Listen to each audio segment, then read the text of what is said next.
historic commitment and with our unwavering stance in favor of peace, security, and the coexistence of two states in the Middle East. Madam President, ladies and gentlemen, this November, Honduras will hold general elections, which will be transparent, inclusive, and democratic. The government of President Xiomara Castro will ensure the free participation of all political sectors, respect for public freedoms, and the presence of regional and international electoral observation missions. Madam President, the United Nations must dare to change so as not to be a relic of the past, but rather the voice of the future. 80 years since its establishment, it is not enough to commemorate the past. It is now time to open fora for dialogue and hope for a better tomorrow that is still possible. Thank you very much.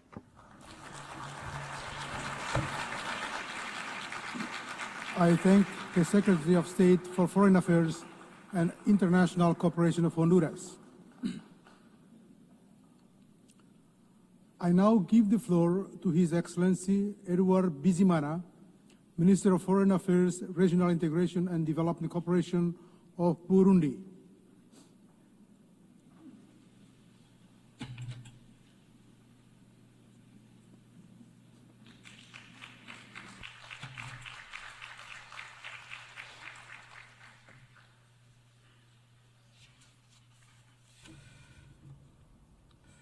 Monsieur le Président, President, Secretary General, distinguished delegates, ladies and gentlemen, I am taking the floor today on behalf of the President of the Republic of Burundi, His Excellency Evariste Ndayishimiye, who bestowed upon me the honour of representing him at this assembly and to share the views of Burundi. Today, as we mark the 80th anniversary of our organisation, something that we're celebrating under the theme of Better Together, 80 years and more for peace, development and human rights. Allow me, first of all, to warmly congratulate Ms. Annalena Baerbock for her outstanding election to preside over the 80th session of the General Assembly. And I assure her that she has the support of Burundi. I'd also like to take this opportunity to pay a well-deserved tribute to your predecessor, my brother, Philemon Yang, and pay tribute to his admirable personal and professional qualities, and thank him for the exceptionally professional way in which he presided over the 79th session, which we have just successfully concluded. Finally, I would like to commend the courage of Mr. Antonio Guterres, who, for as long as he's been Secretary General of our organisation, has always advocated for the reform of the UN system to make it more effective and more credible. He also has the support and encouragement of Burundi. 80 years ago, the United Nations was born to a world ravaged by war. Its main mission was to preserve peace and foster cooperation between states and promote human rights. However, given what's happening today in some parts of the world, we should really be asking ourselves if the UN is still on this trajectory.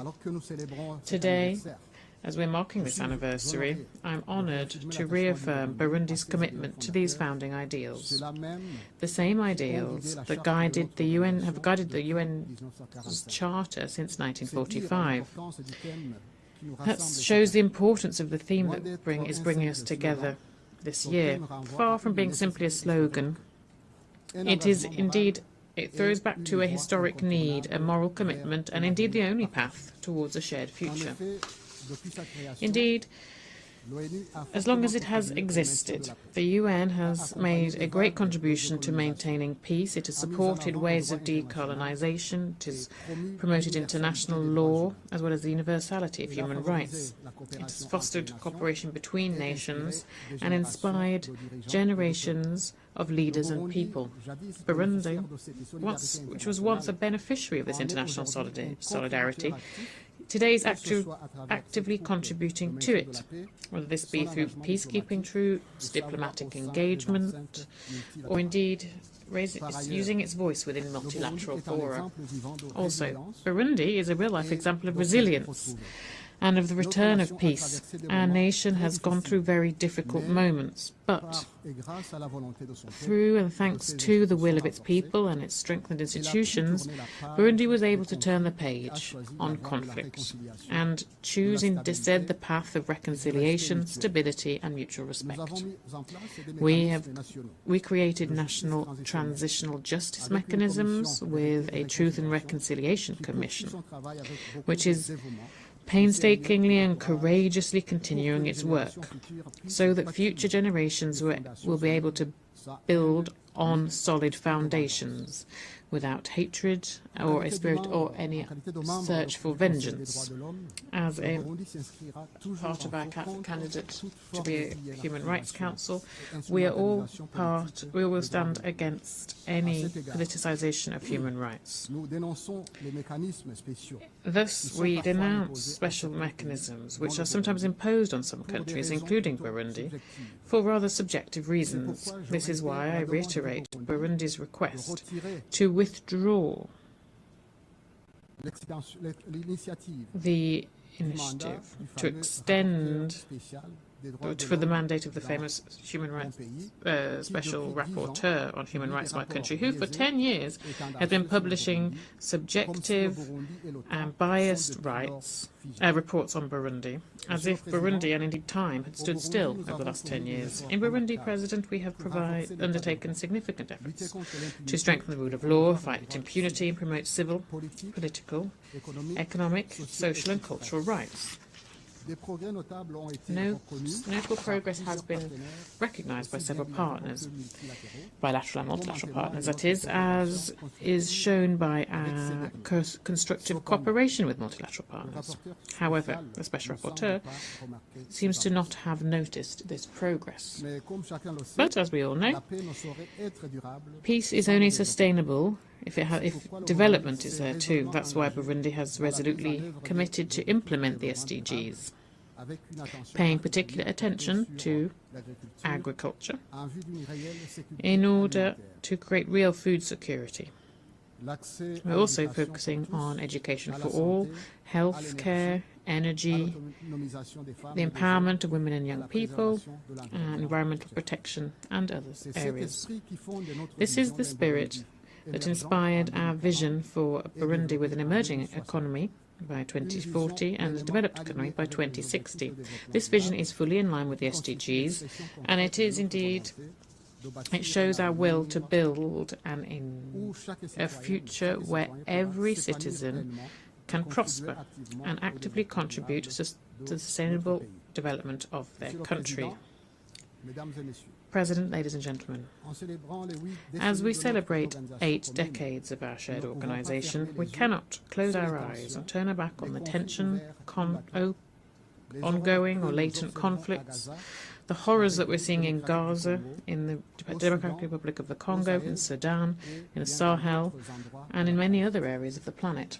The violence that we've been seeing recently, particularly the indifference and the cynicism that seem to be accompanying it, have reached such heights that we can't help but wonder where our humanity, where our empathy, where our sense of duty have gone. What happened to our commitment to cooperate for a better world? We need to have a heart of stone to remain indifferent to the suffering of the people in the DRC and in Gaza. Faced with this situation, Burundi believes that only a renewed and fair multilateralism can provide lasting responses to the many crises that we're facing. Geopolitical manoeuvring, calculations based on indifference, inaction, or on double standards, or on egotism, are dragging us into the abyss. This is why Burundi is appealing for peace. But for real peace. Not a peace that is selective, nor one that is subject to egotistical, self-serving interests.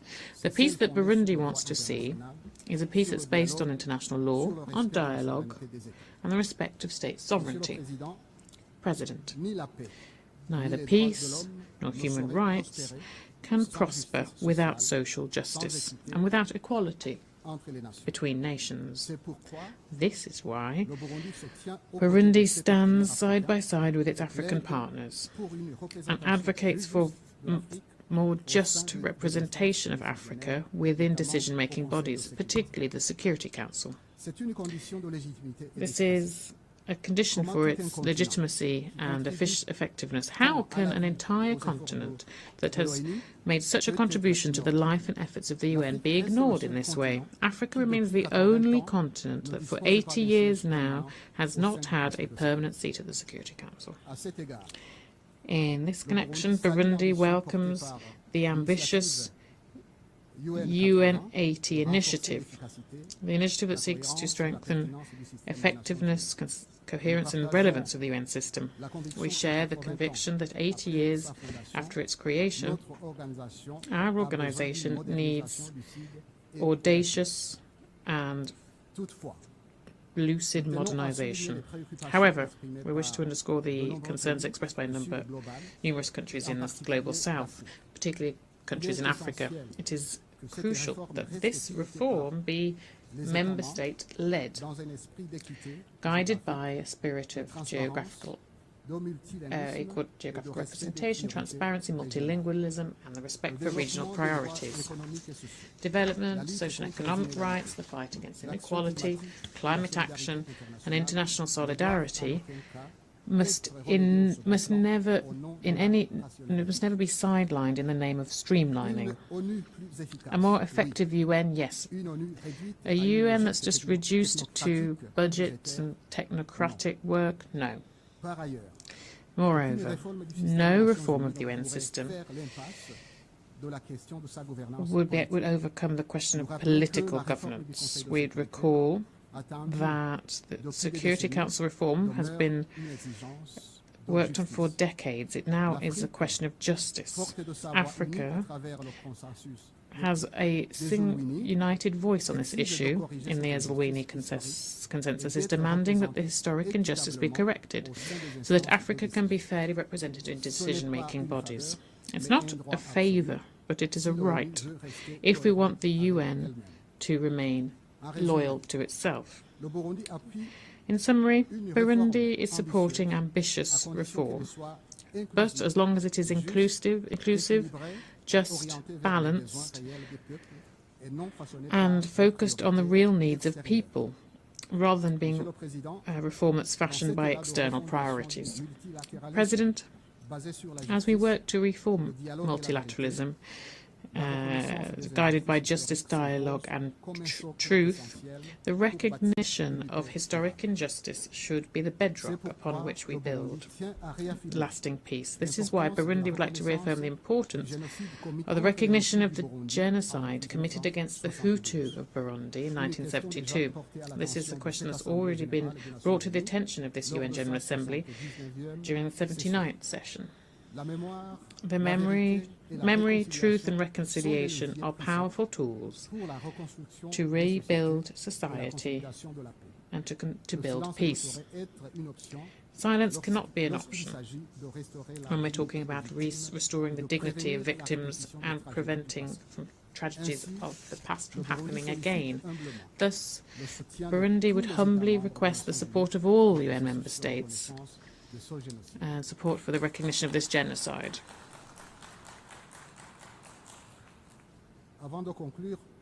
Before I conclude, President, I wish to reaffirm Burundi's will and its appeal to walk together towards a common future. This 80th session is a lot more than simply an anniversary. It's an appeal. We're at a crossroads, and the 80th session of our General Assembly must be a time for a moral awakening, solidarity, and for us to remember our shared humanity. The UN of tomorrow must be one that represents equity, justice and action. It must reflect the realities of our world today to ensure that all voices are heard so that we can build lasting peace for present and future generations, as stipulated in the preamble of the UN Charter. Burundi is ready to continue to make its active contribution to establishing and maintaining peace, to consolidating the values of fair and inclusive development, as well as solidarity, mutual respect and peaceful coexistence.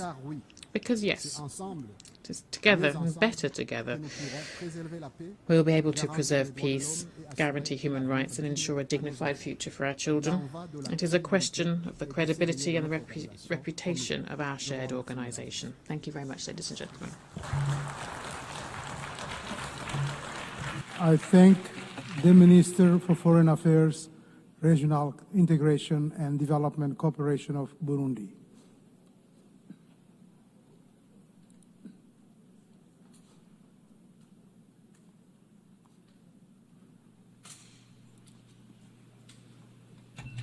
I now give the floor to His Excellency Ahmed Attaf, Minister of State, Minister for Foreign Affairs, National Community Abroad, and African Affairs of Algeria.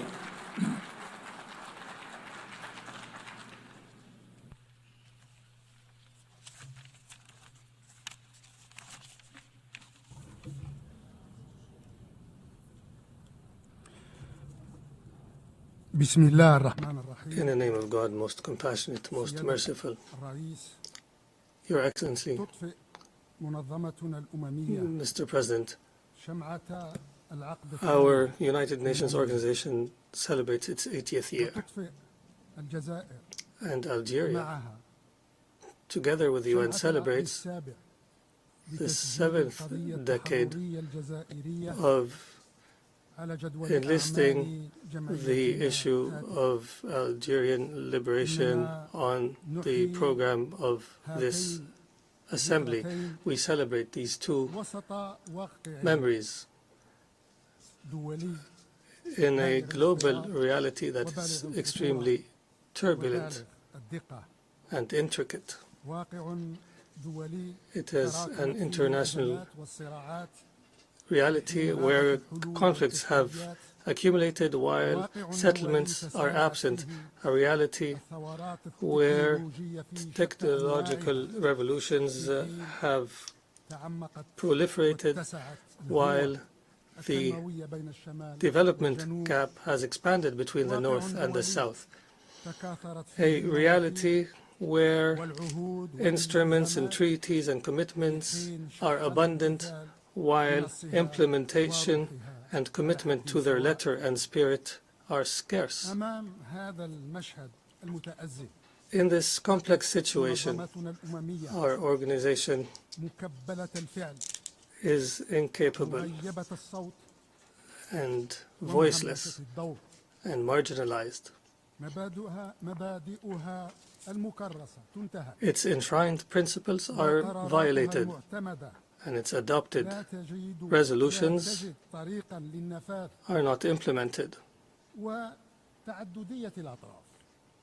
Multilateralism that has been established by the United Nations is being manipulated by unilateral action and self-serving conflicts. The responsibility is entirely upon us, the member states, to restore respect for international law and to restore effectiveness to multilateralism. And we are similarly responsible for empowering the United Nations to restore its status as the beating heart of the international system based on the rule of law.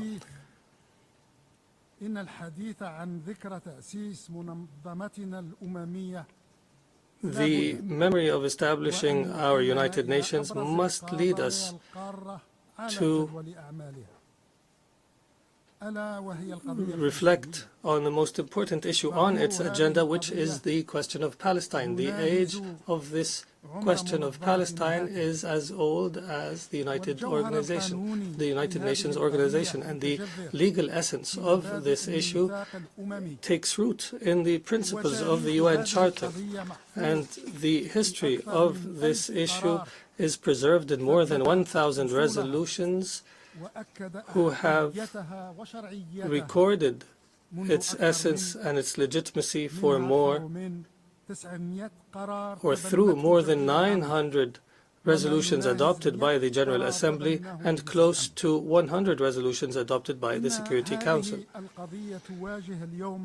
The question of Palestine faces the greatest threat ever today, which is the threat of erasure through annexation and displacement, as well as through suffocating the legitimate institutions that represent the Palestinian question, and that may also eliminate the two-state solution that has been the consensus on the issue. The threat is not limited to Palestine. After the Israeli occupation is now loud and proud in its intention to revive what it calls Greater Israel. This situation makes it incumbent on the international community as a whole to uphold the responsibilities. We are responsible to take action so that the seal of our 8th decade be the seal of Palestinian pain, catastrophes, and tragedies. It is the responsibility to work in order to prevent Palestinian neighbors, in particular Lebanon, Syria, Egypt, and Jordan, the horrors of what Greater Israel promises. It is the responsibility to seek to preserve the two-state solution and to build a Palestinian state that is sovereign and independent on the borders of 1967, with East Jerusalem as its capital, as a just and lasting settlement for the Israeli-Palestinian conflict. We appreciate the increasing recognition of the State of Palestine, and we also reiterate the call launched by our President Abdelmajid Tebboune to empower the State of Palestine with a full-fledged membership in the United Nations.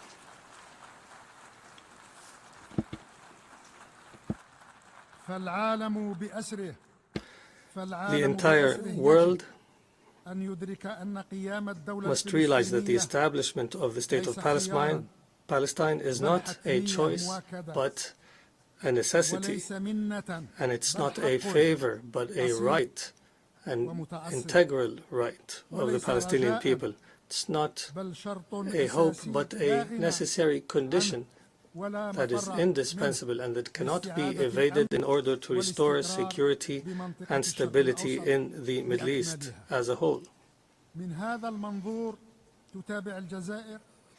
Accordingly, Algeria follows with great concern the ongoing negotiations under the auspices of the United States of America in order to end the tragedy in Gaza. Algeria encourages these efforts and hopes they will lead to an end to the Nakba, the catastrophe in Gaza,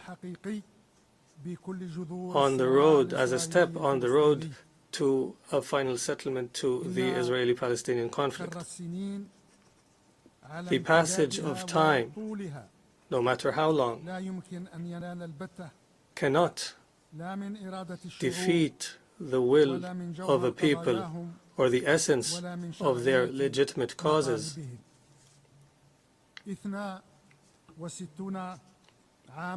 62 years have passed since the General Assembly has added the Western Sahara to the list of territories whose people are claiming an end to colonization, and 50 years since the Security Council has adopted the first resolution on the Western Sahara, and 34 years since the deployment of the UN mission for the referendum in the Western Sahara, the MINURSO. Time may prolong the accomplishment of justice, but it does not cancel justice or the legitimacy of a cause. This August Forum bears witness to this through supporting the people of the Western Sahara. The Western Sahara remains an issue of decolonization. The Sahrawi people remain deserving and entitled to their inalienable right of self-determination. The imposed reality in the Sahrawi land remains an occupation as per international law and the firm doctrine of the United Nations. The solution to this issue, in our opinion, must be based on 5 elements. One, that the solution take place under the permanent auspices of the United Nations. Second, that the solution be based on direct negotiations between the parties, the Kingdom of Morocco and the Polisario Front. Third, that this solution be a result of the formulation of the parties and not imposed by any single party or any other party.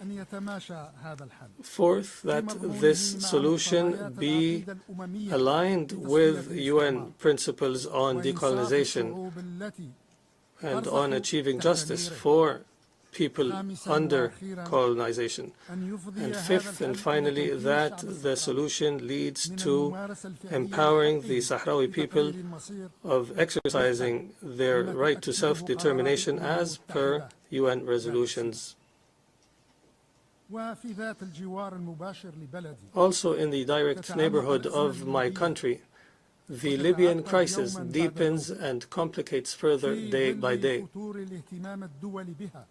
While the international community is losing interest in Libya, and while any practical prospects for a peaceful settlement is absent.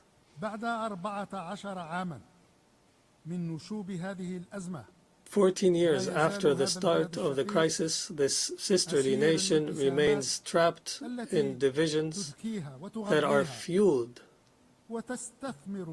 and invested by foreign interventions, as per plots that do not desire the best for Libya or desire Libya's stability or security. If the matter was left to the Libyans alone, they would have reached an end to their divisions by now and would have charted a path forward that ends the crisis a long time ago. It is high time to end the foreign interventions in Libya in order for the resilient Libyan people to heal and reunite. Only then we would have paved the road to a consensus leading to a settlement and elections by which the Libyans would choose their representatives, representatives who are loyal to the Libyan nation and the Libyan people. As for the Sahel region, Algeria reiterates its full commitment to the security and stability of our neighbors and to building the best and strongest relations and most mutually beneficial with our sisters and neighbors in the region. I note here that for the second year in a row, a member of the coup regime dares from Mali through this rostrum to attack Algeria. It is the height of rudeness and vulgarity by which this failed poet has spoken, and this coup plotter. It is only the illusion of a soldier and lowly conduct that does not deserve anything but condescendence, and it only inspires disgust. And allow me to repeat this last statement in French. The depth of perfidy, vulgarity, and coarseness reached by this false poet, but genuine coup plotter, are nothing more than brutish verbiage. His gutter talk deserves only scorn and inspires only disgust. I repeat. I repeat. Once again, the depth of perfidy, vulgarity, and coarseness reached by this false poet, but genuine coup plotter, are nothing more than brutish verbiage. His gutter talk deserves only scorn and inspires only disgust. Instead of excelling in blaming others and distracting from one's own failures, we would have hoped that coarse soldier and his likes had excelled at other disciplines that are more noble and more beneficial for Mali, such as restoring security and stability in their country, or the skill of improving the living standards of the people in Mali, and finally, the skill of empowering Mali with a governance that is befitting to its legacy and great history, a governance of competence and integrity, and that is loyal. The Republic of Mali deserves better than those coup plotters and conspirators. Algeria fully understands that this sisterly nation cannot be reduced to a few that do not aspire to a better future for their country and only see a future of overpowering the people.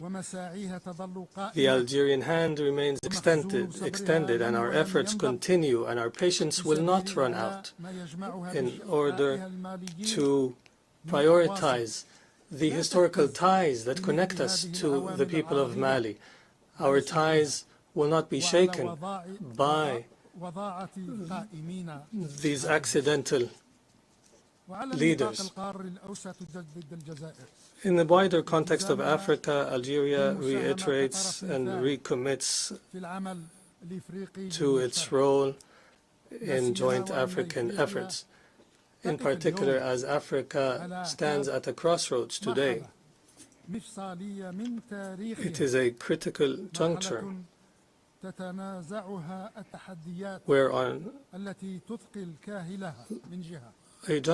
facing challenges on one side and opportunities on the other. The African reality makes it urgent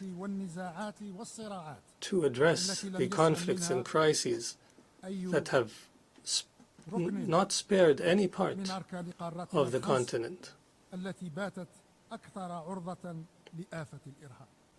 Our continent is more vulnerable to the scourge of terrorism today, and the African reality makes it urgent to seize the opportunities to achieve integration and cooperation, including through the African Continental Trade Zone,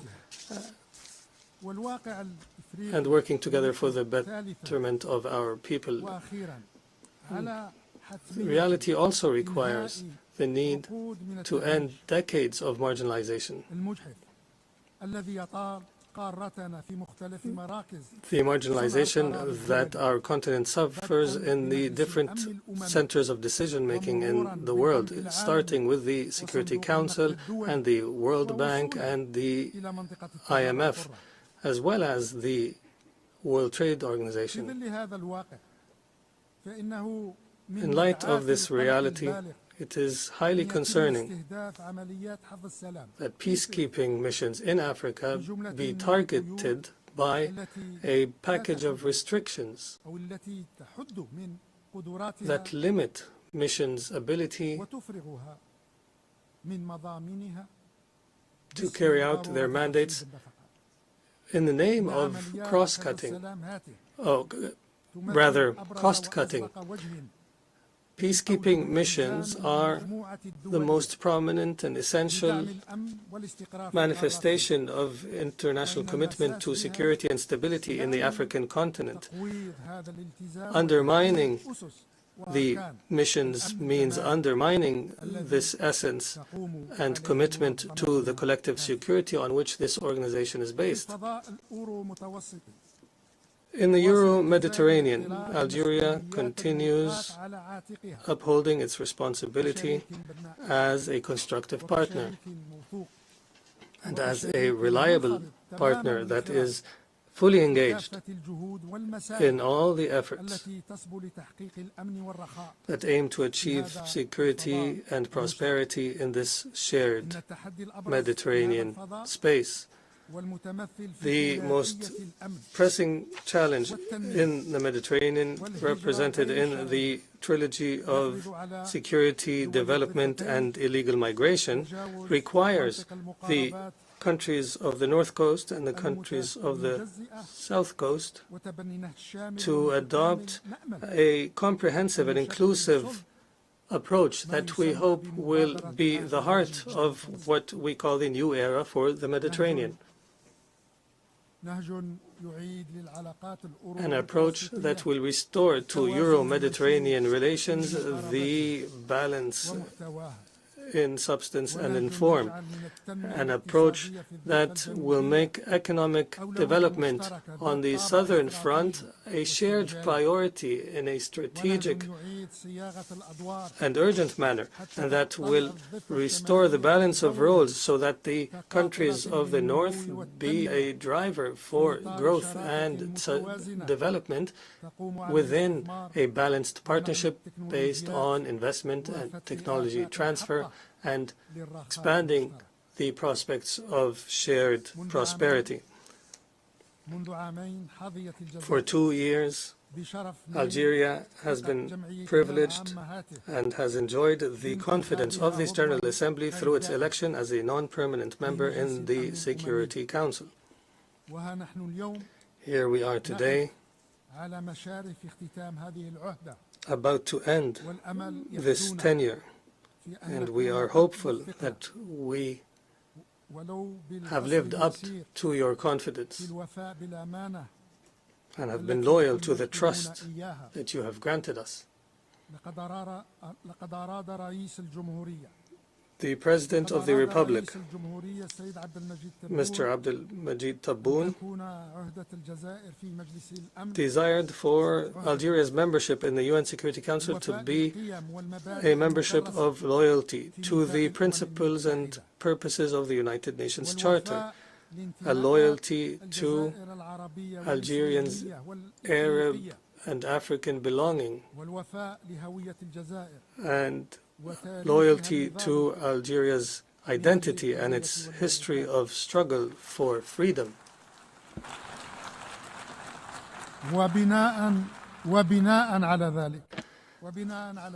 Accordingly, we have pursued with all our effort and sincerity to translate these commitments to actions through coordination with our African brothers and sisters within the A3 group and through cooperation with our partners within the wider group of the elected 10 members, and as well as through consulting all relevant actors of brotherly and sisterly nations and friendly nations outside the Security Council.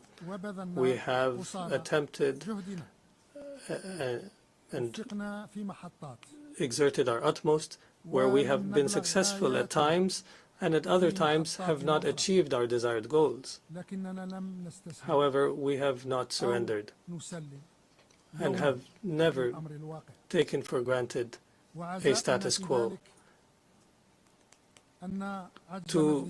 In our consolation is that the Security Council's inability to address a lot of critical issues, at the forefront of which is the issue of Gaza,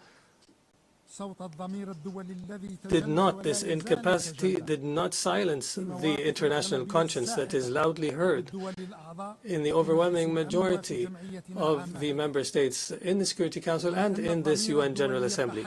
The international conscience remains alive and alert through this overwhelming majority, and therefore Algeria is certain that hope remains alive for a better future.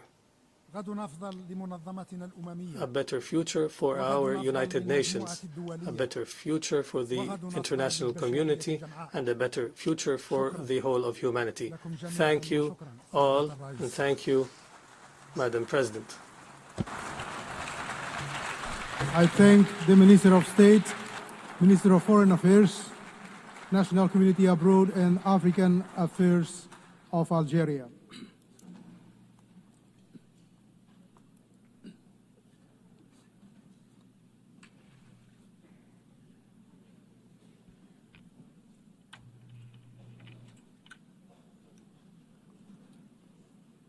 I now give the floor to His Excellency Denis Ronaldo Moncada Colindres, Minister for Foreign Affairs of Nicaragua.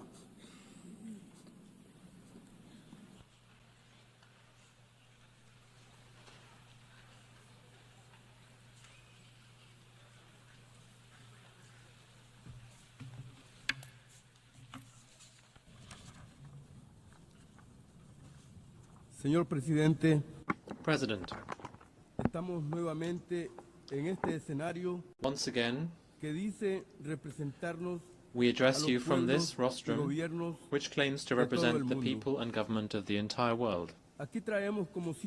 Here, as always, we bring the affectionate greetings of our heroic Nicaraguan people, who, as we know and as we say, understand battles, honor, and the glory of defending our principles and values, our sovereign dignity, our rights, and in particular, the sacred right to be free, and thus to choose our own cultural, social, economic, and political model to make progress in the fight against poverty, faced with all the challenges of these difficult moments in the history of humanity. We stand here once again, proud of our brothers and sisters, our links with other combative, decent peoples, as are all the peoples of the world, peoples and families whom we defend, protect, and sustain in all of our prerogatives and beliefs, in all the cultures and practices that the colonialists and imperialists of the world have tried to attack, and which they have tried to steal from us, without being successful in that effort, and we know that they will not ever be successful in that effort. At this critical juncture, the dilemma is repeated, the eternal duality, the never-resolved conflict between peace and war, between life and death, between the supremacist attempt to annihilate, subjugate, and appropriate our cultures, and our duty to defend our spiritual, social, and material heritage.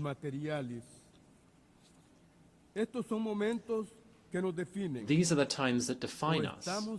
Either we're in favor of peace and life, or we are cowardly promoters of war, misery, and death. For Nicaragua, blessed and always dignified, sovereign, forever free, there is no choice. We are life, health, strength, and steadfastness. In proud and undefeated hope, we are light and truth, as our immortal General Sandino said, and we are also inspired conscience and courage, willing to serve the superior causes of humanity, the supreme good of all, concord, understanding, sensitivity, fraternity, coexistence, and cooperation among all people, in order to share the goods that belong to everyone. The future is made of the glory of our people, who know that fighting and overcoming are synonyms, that struggle is the highest of all songs, and that to fight means creating the victories necessary for the common good. The human family demands respect and peace. The human family demands solidarity, inspired encounters between beings who are equal in every way, and who are also complementary in every way. The human family demands respect for all of those agreements that were made 80 years ago, when the United Nations was established, in order to stop wars and to build lasting peace and justice, the treasure and patrimony of all human beings.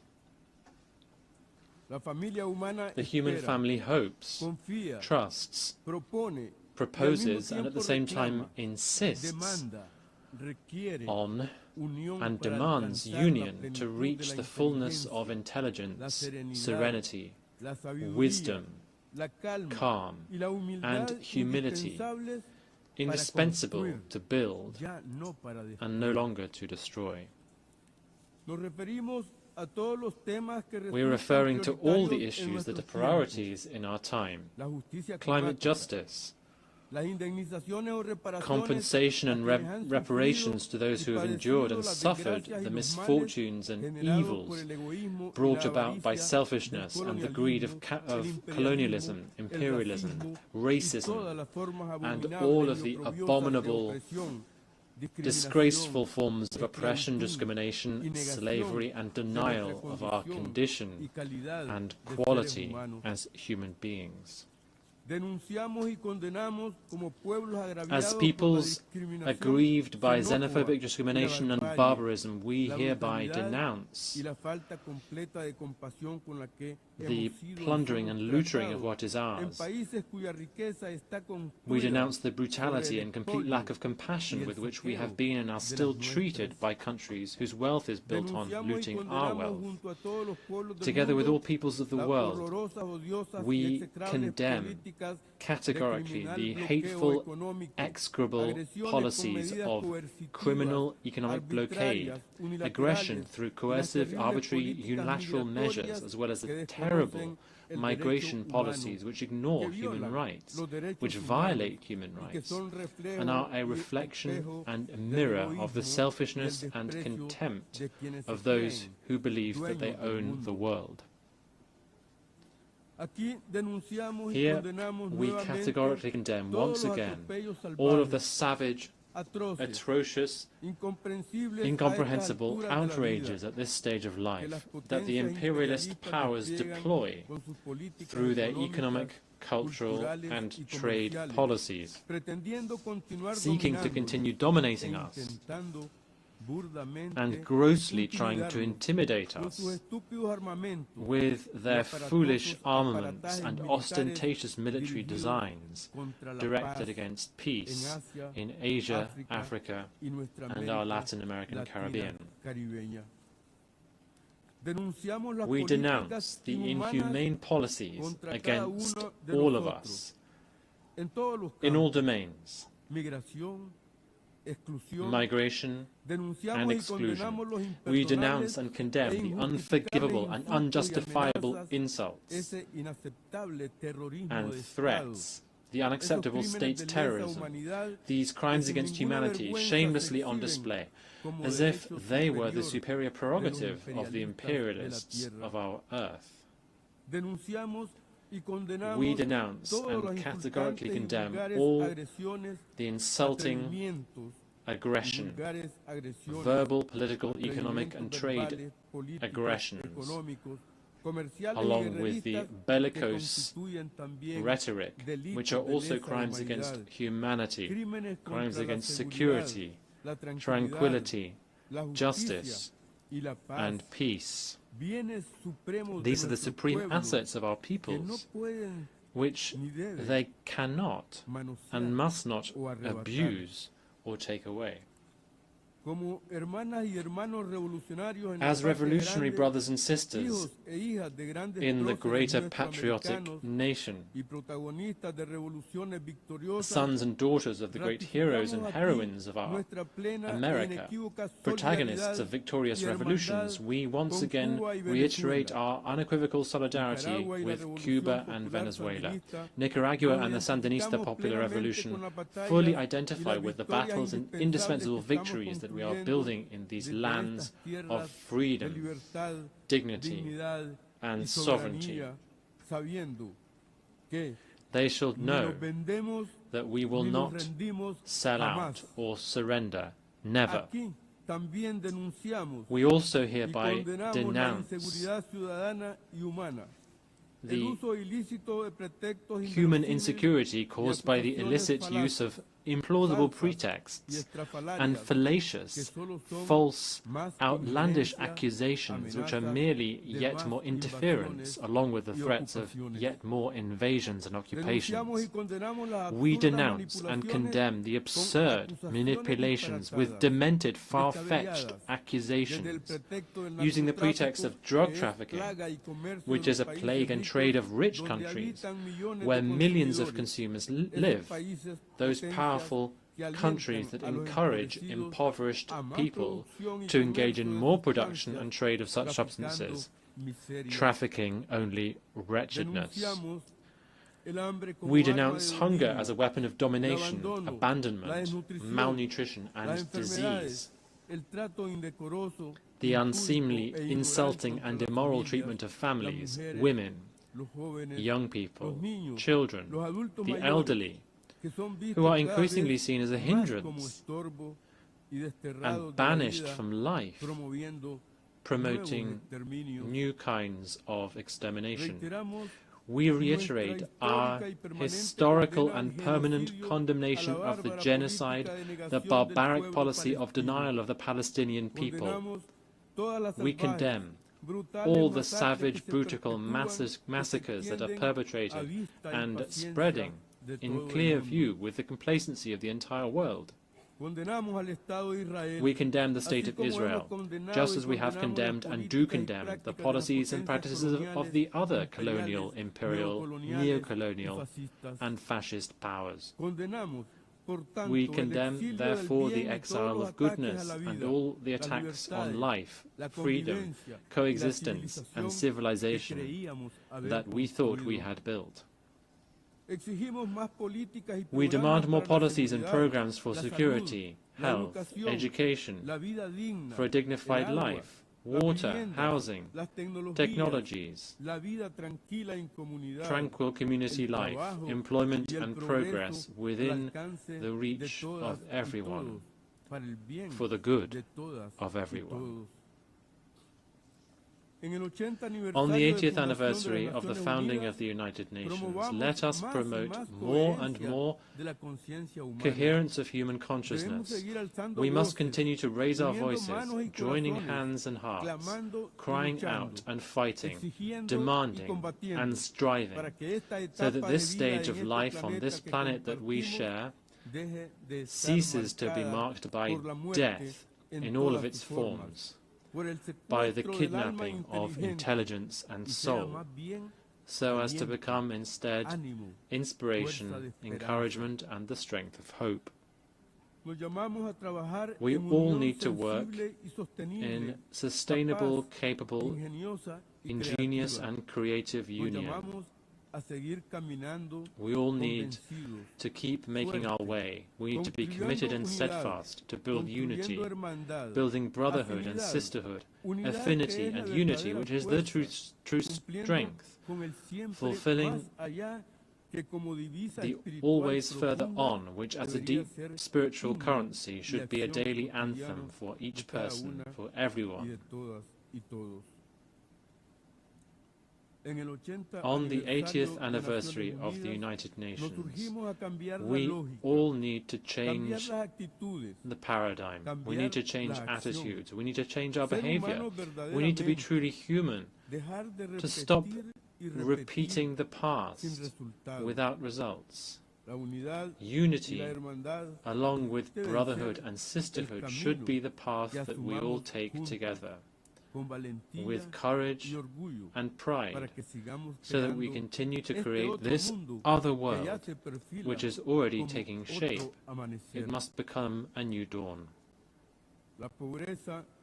Poverty, violence, and arrogance are ignorance.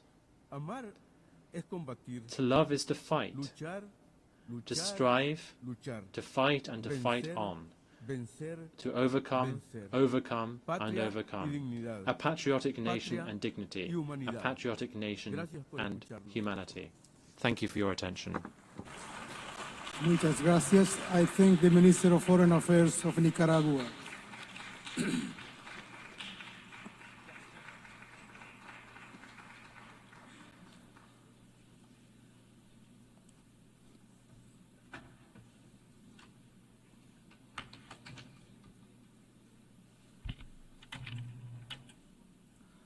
I now give the floor to His Excellency Archbishop Paul Richard Gallagher, Secretary for Relations with States of the Holy See.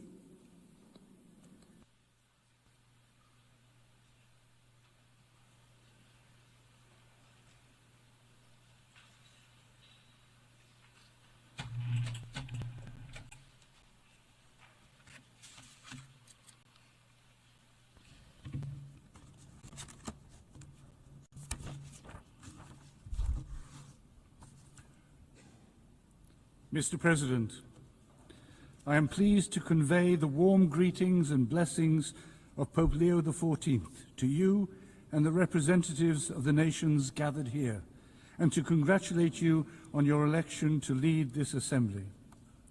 At the outset, I would like to thank this General Assembly for the tribute paid to Pope Francis following his demise last April. As you may all know, when Pope Leo XIV was elected, his first words to the world were, "Peace be with you all." A peace that is unarmed and disarming, humble and persevering. In a word torn by wars and conflicts, he made peace to be his first message. Mr. President, the theme chosen for this year's general debate, Better Together, 80 Years and More for Peace, Development and Human Rights, highlights the ongoing importance of multilateral cooperation in addressing global issues. This is particularly pertinent this year, as the international community commemorates the establishment of the United Nations in 1945. It is an opportune moment to reaffirm the organization's core values of fostering international peace, development, and universal human rights, values that are all the more important in an increasingly fragmented world. It is crucial for the international community to take collective action to prevent and end conflicts, combat poverty, and advance human rights solemnly declared in the 1948 Universal Declaration, and one of the most important achievements of this organization. It is important to remember that isolationism leads to unpredictable instability, whereas unity fosters responsible resilience and shared progress. This is strikingly evident in the current circumstances, where escalating geopolitical tensions, a raging climate crisis, widening inequalities, and rising poverty demand renewed global solidarity. The United Nations must adapt itself to a transformed world and maintain its effectiveness in the face of emerging threats such as environmental degradation and technological disruption, which no single country can tackle alone. As representatives of all the nations of the globe, we are united by our shared humanity, created in the image and likeness of God, called to live in fraternity, solidarity, and mutual respect. In a world grappling with mounting challenges, it is necessary to recommit to the foundational pillars of peace, justice, and truth. It is imperative to explore and build on these pillars, while drawing lessons from history to forge a more equitable future. Mr. President, of the many crises currently affecting the international community, the war in Ukraine is one of the most profound and painful. Its prolonged existence is turning once vibrant cities into piles of rubble and extinguishing the smiles of children who should be growing up playing games instead of living amid the constant sound of sirens and in shelters. This war must end now. The Holy See renews the appeal made by Pope Leo XIV for an immediate ceasefire, which will pave the way for sincere and courageous dialogue. The Holy See is paying close attention to the situation in the Middle East with a view to achieving a just and lasting peace between Israel and Palestine based on a two-state solution in accordance with international law and all relevant United Nations resolutions. Pope Leo XIV implored that all the hostages be freed, that a permanent ceasefire be reached, that the safe entry of humanitarian aid be facilitated, and that humanitarian law be fully respected, especially the obligations to protect civilians as well as prohibitions of collective punishment, indiscriminate use of force, and the forced displacement of the population. Moreover, an equitable solution to the issue of Jerusalem based on international resolutions is essential for achieving a just and permanent peace. Any unilateral decision or action which alters the special status of Jerusalem and the status quo is morally and legally unacceptable. With regard to Syria, the Holy See supports the importance of a peaceful and just transition in the country, as well as the protection of the rights of Syrians of all ethnic and religious backgrounds without discrimination. The instability afflicting many African states generates profound and interconnected challenges. In this scenario, the Sahel, Cabo Delgado, and some areas of the Horn of Africa emerge as zones of instability. In fact, the jihadist threat, endemic poverty, illicit trafficking, the climate crisis, and internal conflicts converge in a spiral that puts the lives of millions of people at risk, despite the efforts of local governments. In the face of these challenges, the resilience of African communities, especially young people, remains an essential resource that must be supported with targeted investments in education, health, infrastructure, and inclusive governance models. More than ever, a coherent and lasting commitment by the international community is essential to support African countries on their path to stability, peace, and economic development. The deterioration of the situation in Eastern Democratic Republic of Congo is a source of concern for the Holy See. The provinces of Ituri, North Kivu, and South Kivu are experiencing ethnic tensions, violence perpetrated by rebel groups, armed clashes, serious human rights violations, and disputes over the exploitation of natural resources. The Holy See welcomes the signing of the Comprehensive Peace Agreement between the DRC and the M23 armed group, as well as the peace agreement signed by the Congolese and Rwandan foreign ministers, which aims to end the decades of fighting in the east of the country. However, new waves of violence are feared. Last July, the Alliance Democratic Forces carried out a brutal terroristic attack on a church in Komanda, Ituri, resulting in the death of more than 40 worshippers. The withdrawal of MONUSCO raises questions about its ability to fulfill its mandate and address ongoing challenges. It is essential to strengthen the support of the international community and diplomatic and political mediation efforts to ensure that the parties fulfill their commitments and find a stable and appropriate solution to the ongoing situation. The fratricidal conflict in Sudan is also a source of grave concern. The Holy See strongly renews its appeal for an immediate cessation of hostilities and the commencement of genuine negotiations, the only means by which all Sudanese people can forge a future of peace and reconciliation. The Holy See is monitoring developments in South Sudan closely and is calling on all political actors to commit to the path of dialogue and collaboration and to implement the 2018 peace agreement with sincerity and responsibility as the foundation for building a peaceful and just coexistence. In many parts of the world, particularly in Latin America, drug trafficking is corroding societies and causing extreme violence. The Holy See is deeply concerned about this complex phenomenon, which is often linked to unresolved social issues in different countries.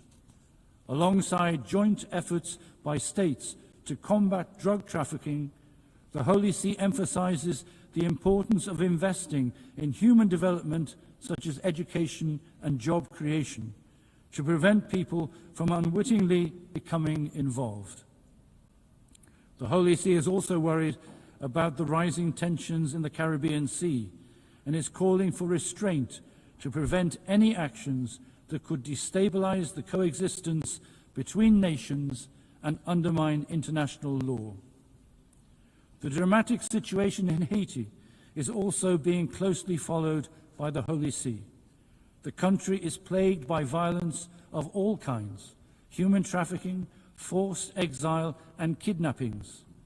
The Holy See hopes that with the necessary and concrete support of the international community, the social and institutional conditions can be created to enable Haitians to progress towards peace and security.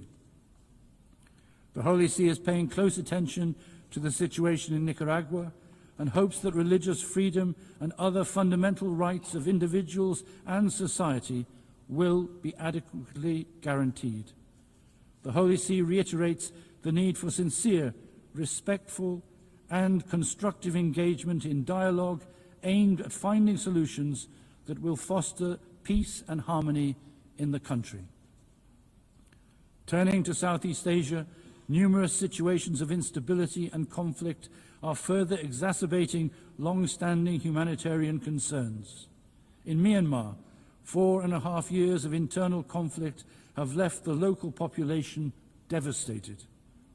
In this situation of enduring conflict, transnational crime is on the rise. Recent investigations suggest that there are tens, if not hundreds of thousands of trafficked individuals in these centres, located primarily along the borders between Myanmar, Thailand, China, Cambodia and Laos.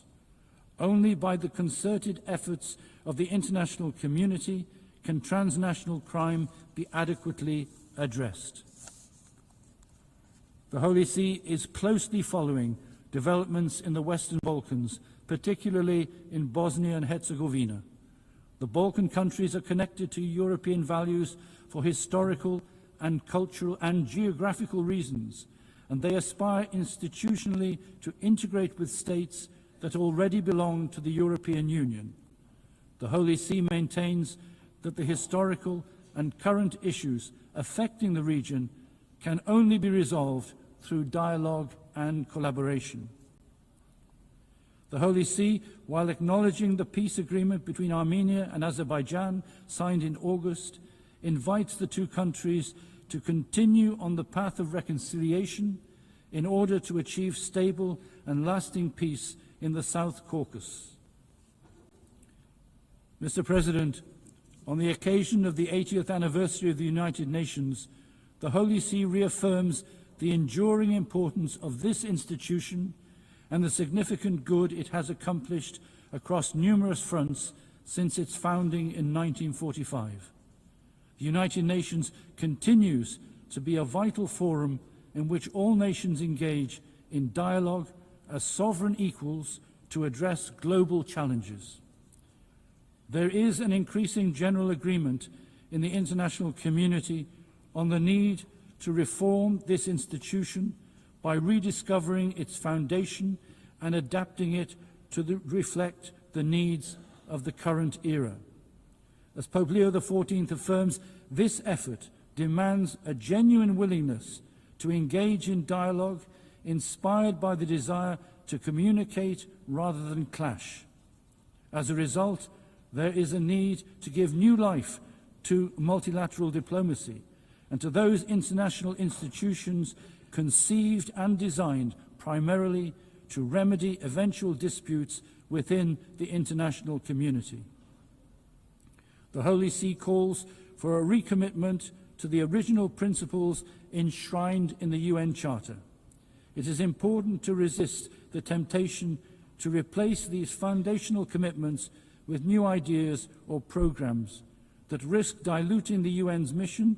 Central to this mission is striking a balance between the four pillars of the United Nations, promoting of human rights, maintaining international peace and security, achieving sustainable development, and upholding rule of law.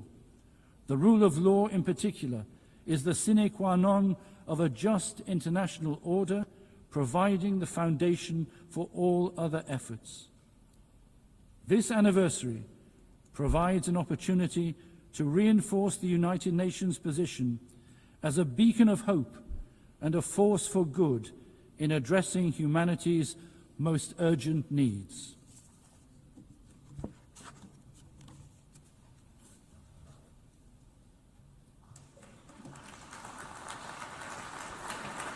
I thank the Secretary for Relations with States of the Holy See.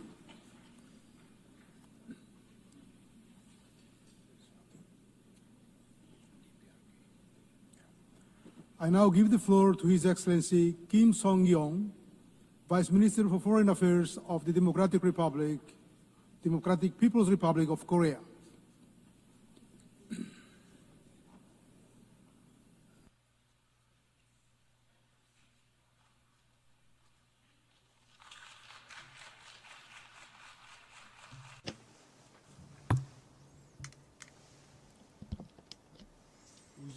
Madam President,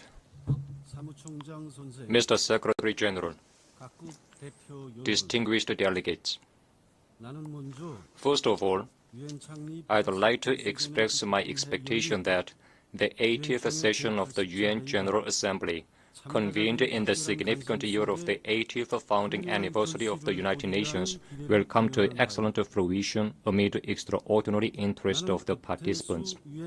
Taking note of the opening address of Mr. Guterres and the UN Secretary General, on September 3, I commend his assertion that the role of the UN, the one-of-a-kind podium, should be enhanced, since an individual state cannot address issues alone, and that the UN should be reformed to fit for the 21st century. As reflected in the theme of the current session, Better Together, 80 years and more, for peace, development, and human rights, we are now at a crucial watershed, where we all look back on the 80-year-long history of the United Nations and chart the future. 80 years ago from now, humankind adopted the UN Charter on the debris of the disastrous war, thereby laying a cornerstone for the contemporary international relations and establishing the most inclusive international organization, the United Nations. Since its foundation, the UN has made remarkable successes in various fields, including peace and security and socio-economic development, by accelerating decolonization worldwide and leading the codification of universal norms of international law.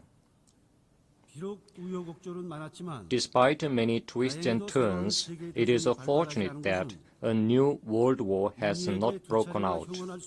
It can be said to be a desired result of the main spirit of the UN Charter to save succeeding generations from the scourge of the World War, which twice has brought untold sorrow to mankind. We cannot underestimate the role that the UN played in promoting cooperation among nations and the socio-economic fields such as poverty eradication and fight against communicable diseases, and in propelling sustainable development at a global level. However, in the annals of the UN history, disgraceful pages are also recorded, where the title of the UN, overwhelmed by high-handedness and arbitrariness of the hegemonic forces, was abused in exerting pressure to deprive sovereign states of their legitimate right to normal development, quite contrary to the spirit of the Charter. We should not feel relieved nor congratulate ourselves on the non-occurrence of the World War III for the past 80 years. Instead, we should pay due attention to the fact that the inducible threat has persisted and is now becoming more serious. We should take measures accordingly. Madam President, the international community is now witnessing the most turbulent and violent world after World War II. The modern history has recorded many incidents and events, but today the international norms and order established and consolidated along with the foundation of the UN are disregarded, and the sovereignty of states is openly violated as never before. The indiscriminate tariff war vis-à-vis the entire world has plunged the global economy as a whole into the swamp of stagnation and instability. Even the 2030 Agenda for Sustainable Development, committed to eliminating inequality and poverty and ensuring human dignity worldwide, is denied for the reason that it does not meet the interest of an individual country. This is the stark reality. The UN has served as a multilateral forum where all countries of the world, big or small, get together and discuss common responses to global challenges on an equal footing, transcending differences in size, population, and state power. That UN is now faced with an unprecedented severe crisis. All these turbulences and pains suffered by the world are fundamentally caused by high-handedness and arbitrariness and avarice of hegemonic forces in their attempt to subject the whole world to their interests and to place their exclusive interests above the common good of mankind. Madam President, today, the complicated international situation highlights the need to reconsider the role of the UN, responsible for maintaining international peace and security. As the world's most universal international organization, comprising all sovereign states on the globe, the UN cannot be represented by a certain individual state or a small group of states. In particular, in order to prevent arbitrariness and high-handedness of specific forces, it is imperative to expand and strengthen the representation of developing countries that take up an absolute majority of the UN membership, and to correct the Western-led inappropriate structure in the Security Council entrusted with an important mandate of maintaining international peace and security. Only when the UN puts an end to the arbitrary, high-handed, biased, and double-dealing practices in all its activities and strictly adheres to the principles of sovereign equality, non-interference in internal affairs, impartiality, and objectivity, can it restore its image as an organization with the full qualifications and capacity for realizing the purposes of the Charter. Madam President, peace and security are long-cherished desire of humanity and the first agenda of the UN. Without peace and security, we can neither attain the SDGs nor think about a good future that ensures human dignity and prosperity. However, the present objective security situation of the Korean Peninsula is faced with serious challenges more than ever. The US-ROK US-Japan military exercises and the US-Japan-ROK trilateral military cooperation system directly targeting the DPRK rapidly evolve into a more offensive and aggressive military bloc with a nuclear element contained. Meanwhile, war exercises and military buildup against our state are breaking all the previous records in terms of scale, nature, frequency, and scope. Nowhere in the world can we find such a place as the Korean Peninsula, where the world's biggest nuclear weapon state and its allied forces conduct bilateral and multilateral war exercises all the year round, and even stage real war drills simulating the use of nukes targeting a sovereign state by mobilizing massive multinational combined forces and latest strategic assets. Even a few days before the current session begins, the U.S. and its allied forces waged nuclear war drills such as Iron Mace and Freedom Edge, aimed at mastering the procedure and methods of nuclear attacks against the DPRK and the fait accompli scenario, thus extremely straining the situation on the Korean Peninsula. Yet, even in the face of the tremendous military threat directed against the DPRK and the dangerous security landscape, roaring guns of war are silenced, and peace and security are firmly safeguarded on the Korean Peninsula. This is an undeniable reality. Thanks to our state's enhanced physical war deterrent in direct proportion to the growing threat of aggression of the U.S. and its allies, the will of the enemy state to provoke war is thoroughly contained, and the balance of power on the Korean Peninsula is ensured. In order to permanently maintain this state of balance and ensure everlasting peace on the Korean Peninsula, we have stipulated nuclear in our Constitution as a sacred and absolute thing that can never be touched upon and tampered with. Imposition of denuclearization on the DPRK is tantamount to demanding it to surrender sovereignty and the right to existence and violate the Constitution. We will never give up sovereignty, abandon the right to existence, and violate the Constitution. Comrade Kim Jong-un, President of the State Affairs of the DPRK, made it clear at the 13th session of the 14th Supreme People's Assembly on September 21 that our party and the government would invariably and firmly safeguard, without the slightest vacillation, the Constitution of the DPRK and its basic law on the policy of nuclear forces, perpetuating the possession of nuclear weapons, and thoroughly guarantee the supreme interests of our state. The policy line of a Comrade President of the State Affairs represents our state law, and we will defend the state law without fear.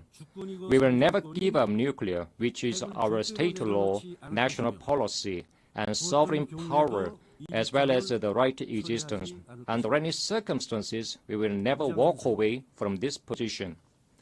Madam President, the DPRK is vigorously opening up the road to overall national prosperity on the basis of peace and security guaranteed by its powerful strength. Vigorous efforts are underway to further consolidate the driving force and potentials for development of a self-reliant national economy in the overall national economy, including industry and agriculture, and to meet the output target.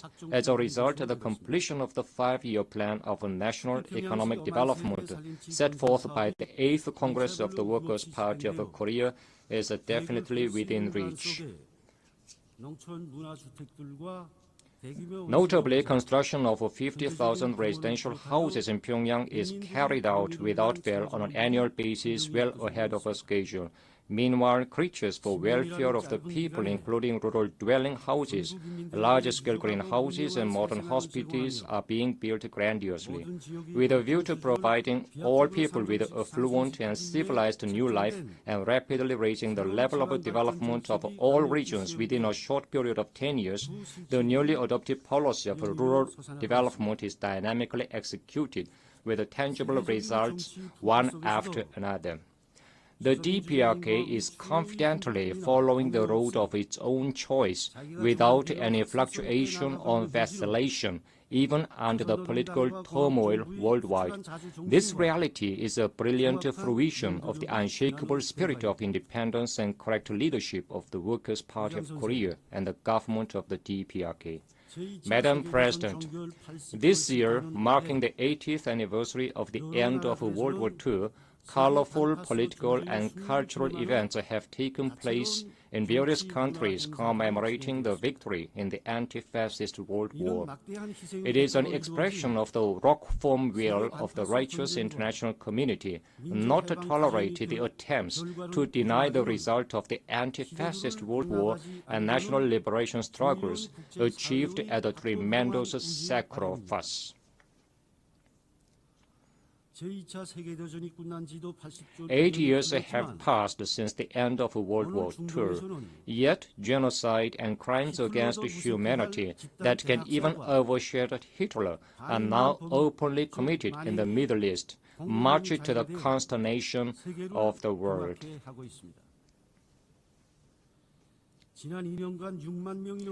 Israel, which massacred over 60,000 Palestinian civilians in the past 2 years, is seeking to occupy the whole area of Gaza by force and completely exterminate the Palestinian population. We strongly urge Israel to stop immediately crimes against humanity and withdraw from the Gaza Strip.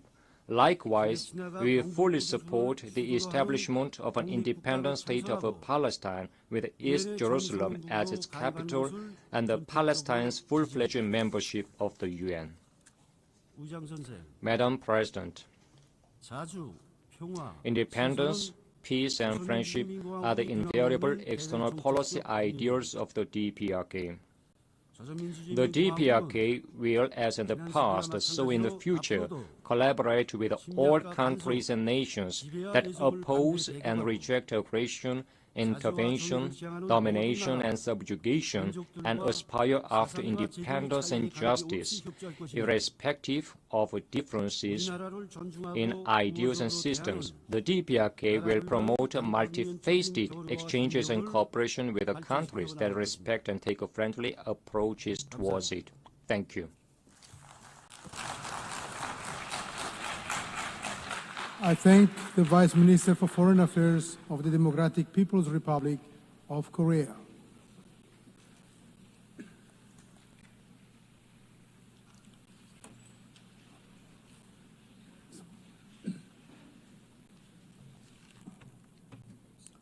I now give the floor to His Excellency George Luca, Chair of Delegation of Republic of Moldova.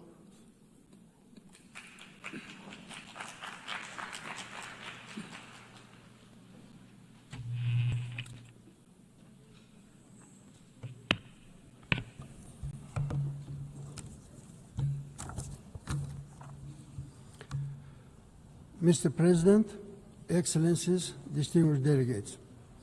Yesterday, the citizens of the Republic of Moldova made their choice in the most important election in our country's history.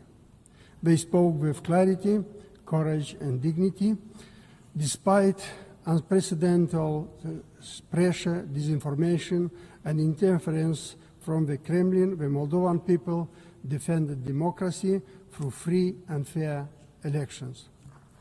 This was not merely a political contest.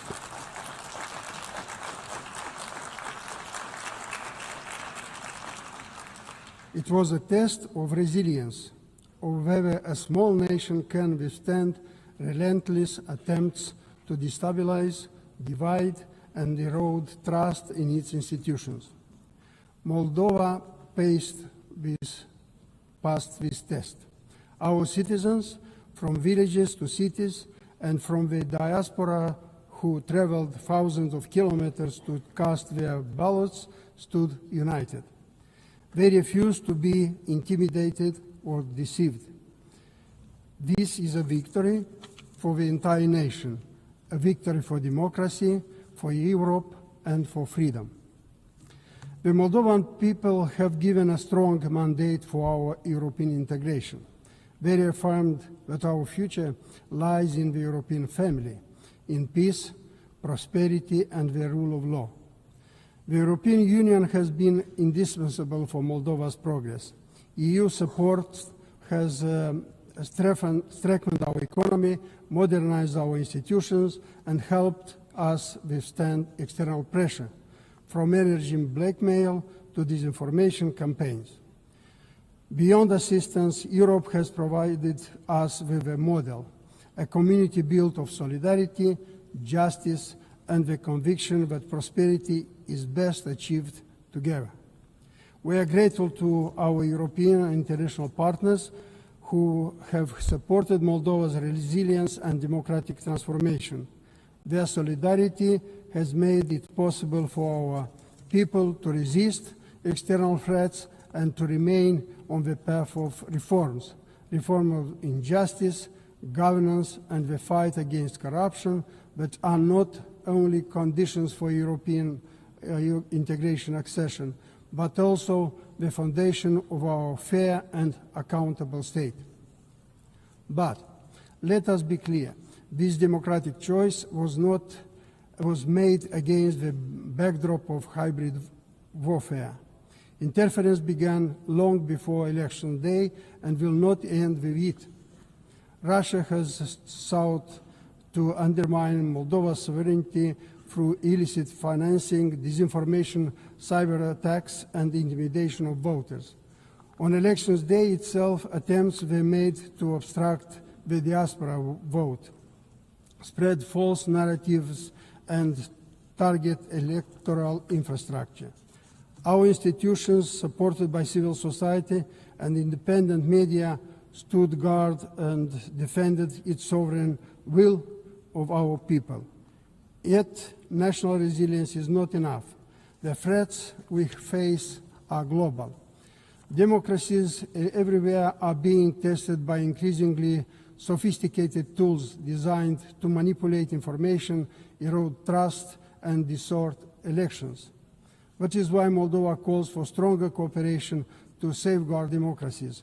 We urge the Assembly and UN members to join forces in protecting democracies from novel threats with novel means.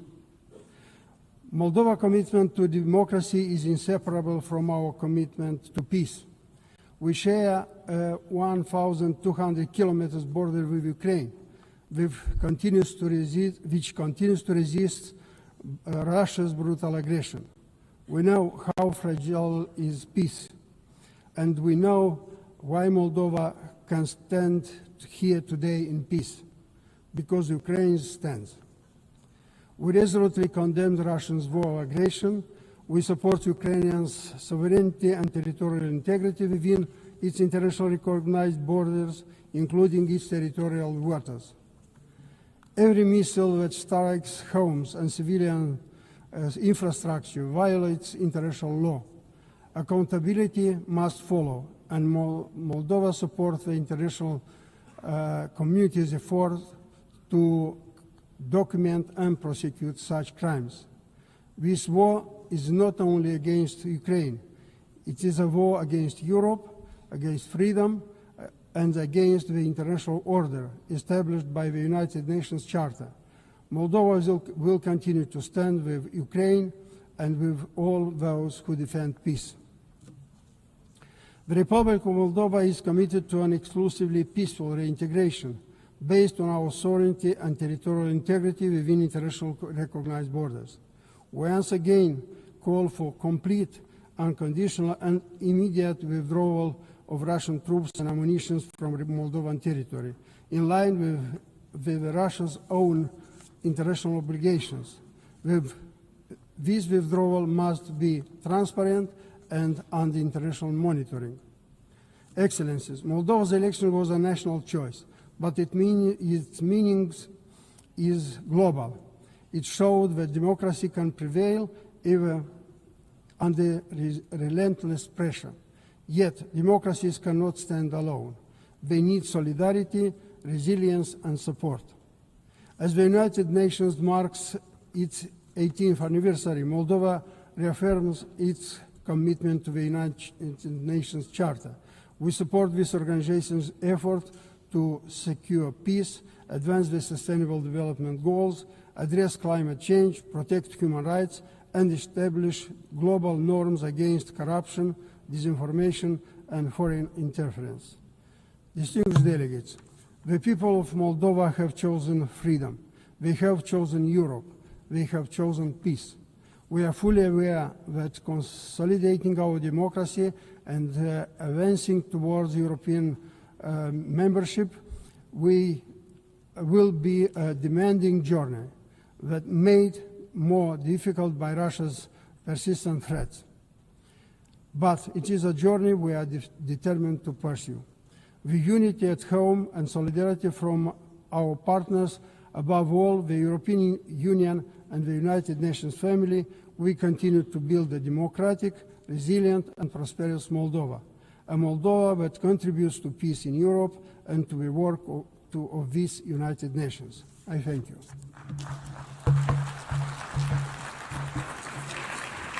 I thank the Chair of Delegation of the Republic of Moldova.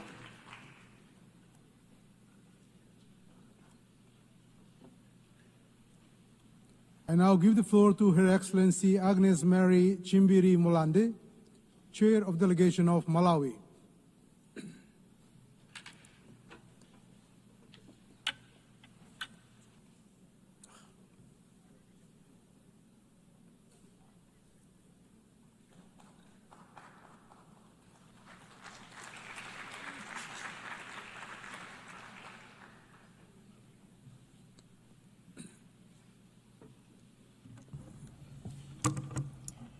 Madam President, Excellencies, distinguished delegates, ladies and gentlemen, I'm honored to address this 80th session of the United Nations General Assembly under the theme, Better Together, 80 years and more for peace, development, and human rights. This milestone stands as a testament to the United Nations' extraordinary legacy of fostering peace, advancing sustainable development, and championing human dignity. It affirms humanity's enduring journey to build a world where every generation can flourish, where nations rise above division to resolve their differences with wisdom, and where the pursuit of justice and harmony binds us as a one global community. Malawi commits to strengthening multilateralism to ensure a prosperous, equitable, and secure world for current and future generations.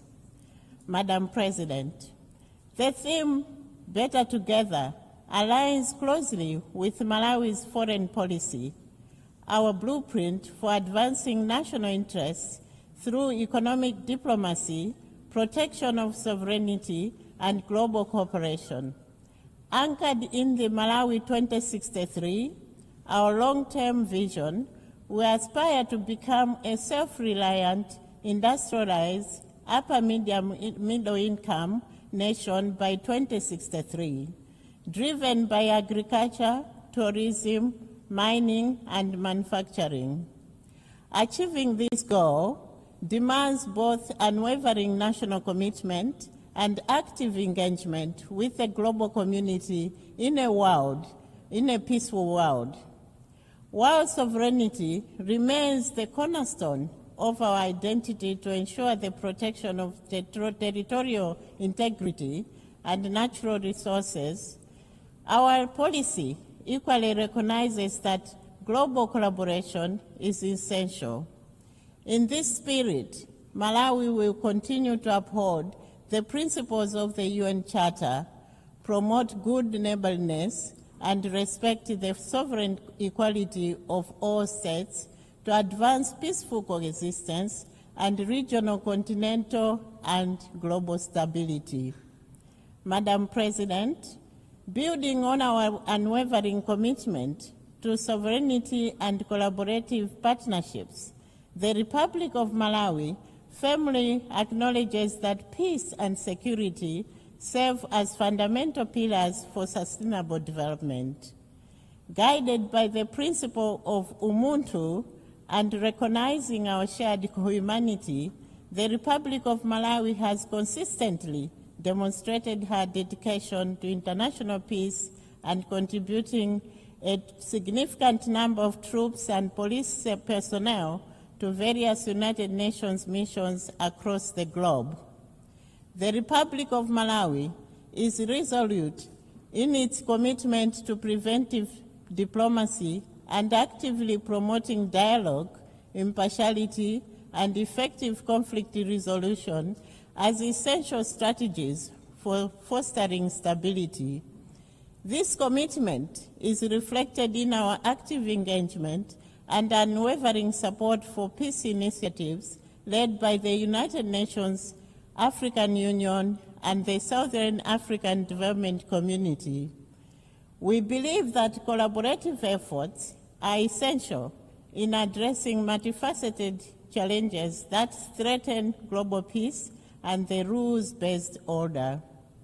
Furthermore, it is important to highlight the significant strides that the Republic of Malawi has made towards promoting participation of women in peacekeeping operations. The Republic of Malawi actively prioritizes the deployment of female peacekeepers in operational roles, recognizing their unique ability to connect with and address the specific needs and experiences of women in conflict zones.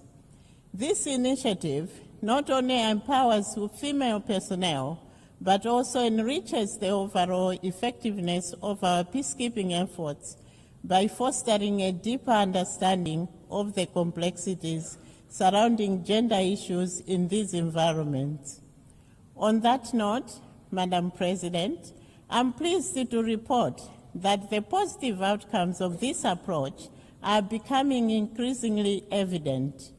The inclusion of women in our peacekeeping forces has proven beneficial not just for the missions themselves, but also for the communities we serve.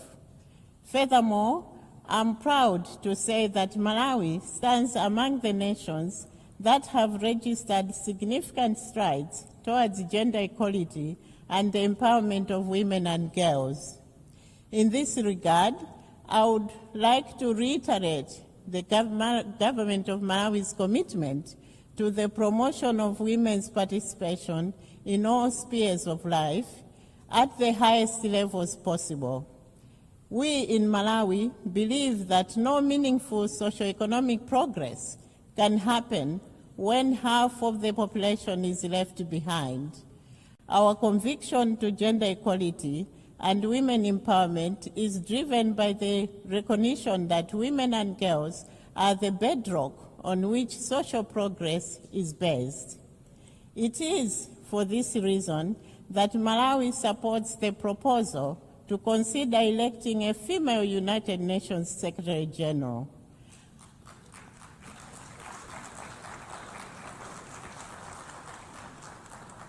At this juncture, let me express gratitude to all cooperating partners, including the United Nations, who have supported our efforts and initiatives on women empowerment, helping us to end child marriages, to reduce early pregnancies, to increase school completion rates for girls, and to ensure that increasing numbers of women participate meaningfully in our nation's affairs.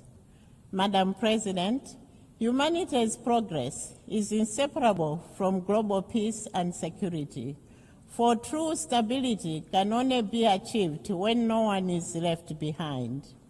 Yet we have fallen short in narrowing inequality as the gap between rich and poor nations continues to widen, and developing countries like Malawi struggle with limited fiscal space, limited technology transfer, low productivity, and limited participation in global trade.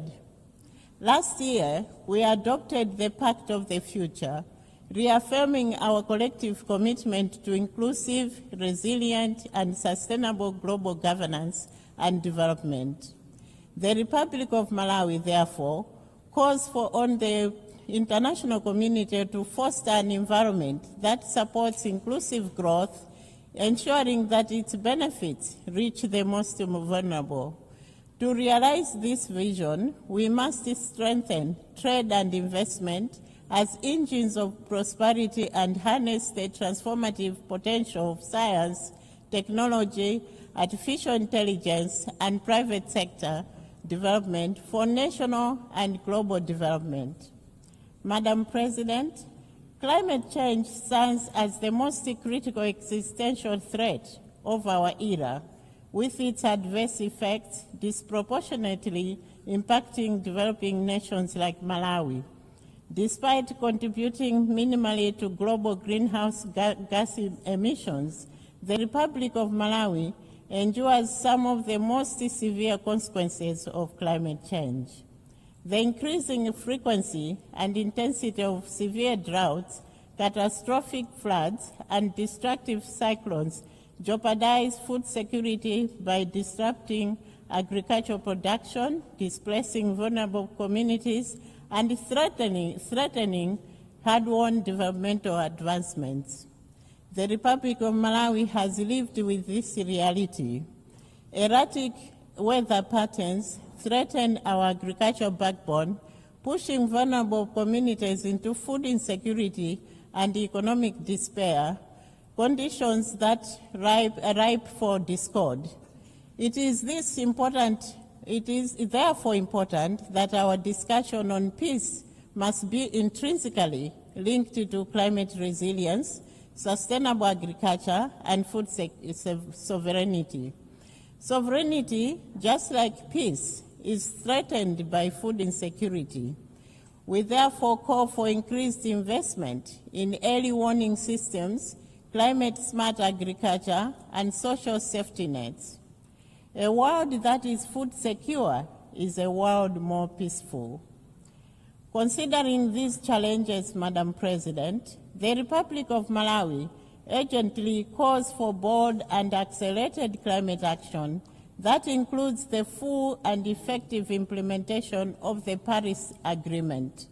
This involves not only enhanced commitments to reduce emissions, but also significant scaling up of financial resources dedicated to climate adaptation, addressing loss and damage, and ensuring equitable access to sustainable technologies. The Republic of Malawi firmly believes that only through a collective sense of responsibility and international solidarity can we protect our planet and provide a sustainable future for our generations to come.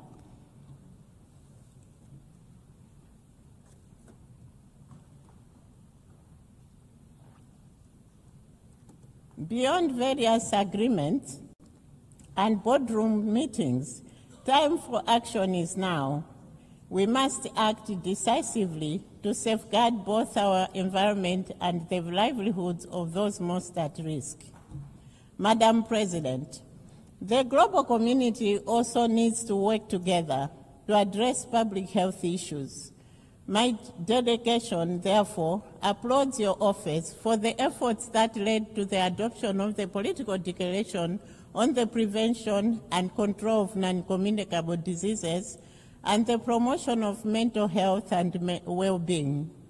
No nation has been spared from the impact of these two health issues, whose causes are numerous. The response to these issues requires concerted efforts and collaboration. It is, therefore, rather disheartening that the political declaration faced many hurdles during the negotiation process.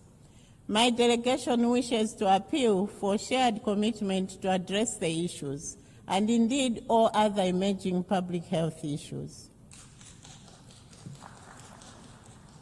Madam President, in this digital age, artificial intelligence presents both unprecedented opportunities and profound challenges.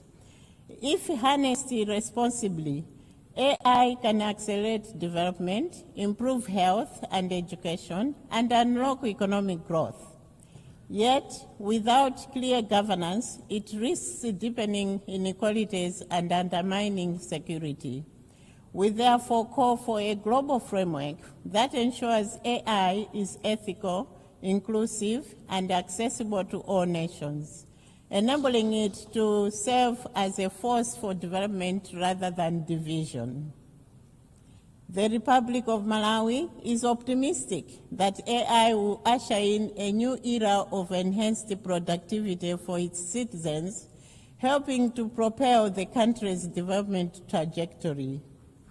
Madam President, let me take this opportunity to express my gratitude to your office for convening a high-level plenary meeting to commemorate the 30th anniversary of the World Programme of Action for Youth. The youth make up a large proportion of the population of Malawi and indeed in Africa. They are an indispensable force for sustainable development. They are leaders, major actors and beneficiaries of investments and creators of wealth for today and tomorrow. It is for this reason that the government of Malawi developed the 2023-2028 National Youth Policy to demonstrate its commitment to place young people at the center of the national development agenda and to undertake reforms which support effective engagement of youth in policy development, implementation, and monitoring in all sectors. Two notable areas that the Republic of Malawi has proudly championed in relation to youth and development is the youth peace and security agenda and youth innovation and entrepreneurship. To that end, we are investing in education, vocational training, and meaningful political and economic participation of our youth. We have an inclusive national peace architecture that enables women and youth to participate as negotiators, mediators, and community leaders. We have also created a Youth Innovation Fund that supports youth innovators and entrepreneurs to realize their dreams. We therefore urge the international community to create concrete pathways for youth inclusion in political and economic decision-making processes. Let us invest in their potential, not just fear their energy. To that end, the Republic of Malawi calls for investing for peace through a dedicated funding for youth-led peace building.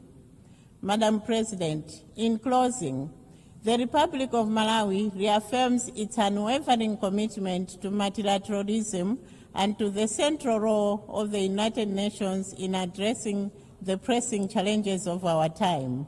But let us be clear, noble mandates alone will not deliver results unless they are matched by the necessary resources, fairly allocated and predictably provided.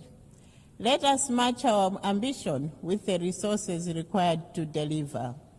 Let us ensure fairness to those who contribute to the work of the United Nations.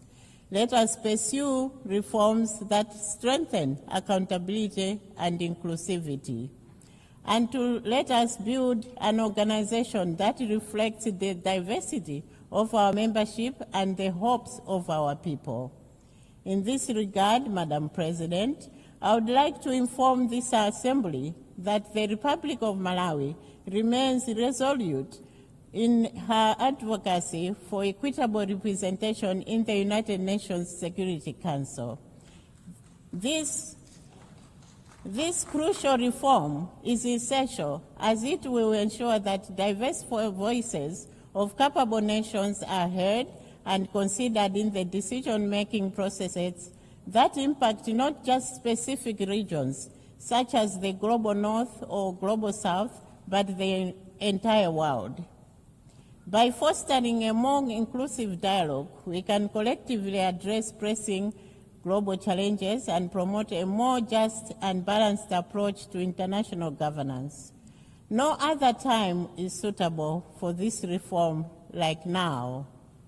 Madam President, as we look beyond 80 years, Malawi envisions a revitalized United Nations, one that is agile, inclusive, and responsive to the needs of developing nations. The challenges of climate change, inequality, and digital transformation demand renewed collective action.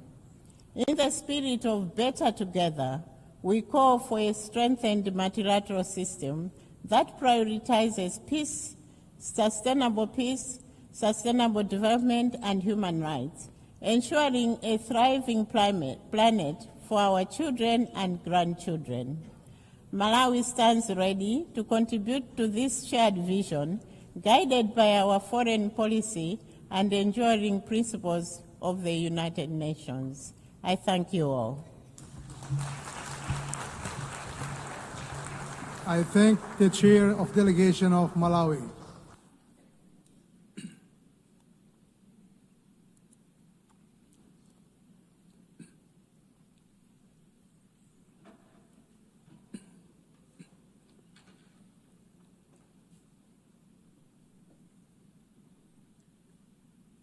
I now give the floor to His Excellency Lok Bahadur Thapa, Chair of Delegation of Nepal.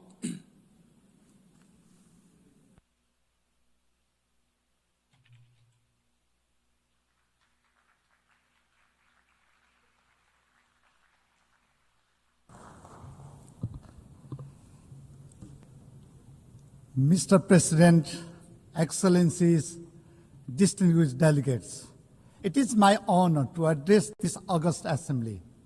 At the outset, allow me to extend my warm greetings from Nepal, the land of Sagarmatha, that is Mount Everest, the highest mountains in the world, and the birthplace of Lord Buddha, the apostle of peace and compassion.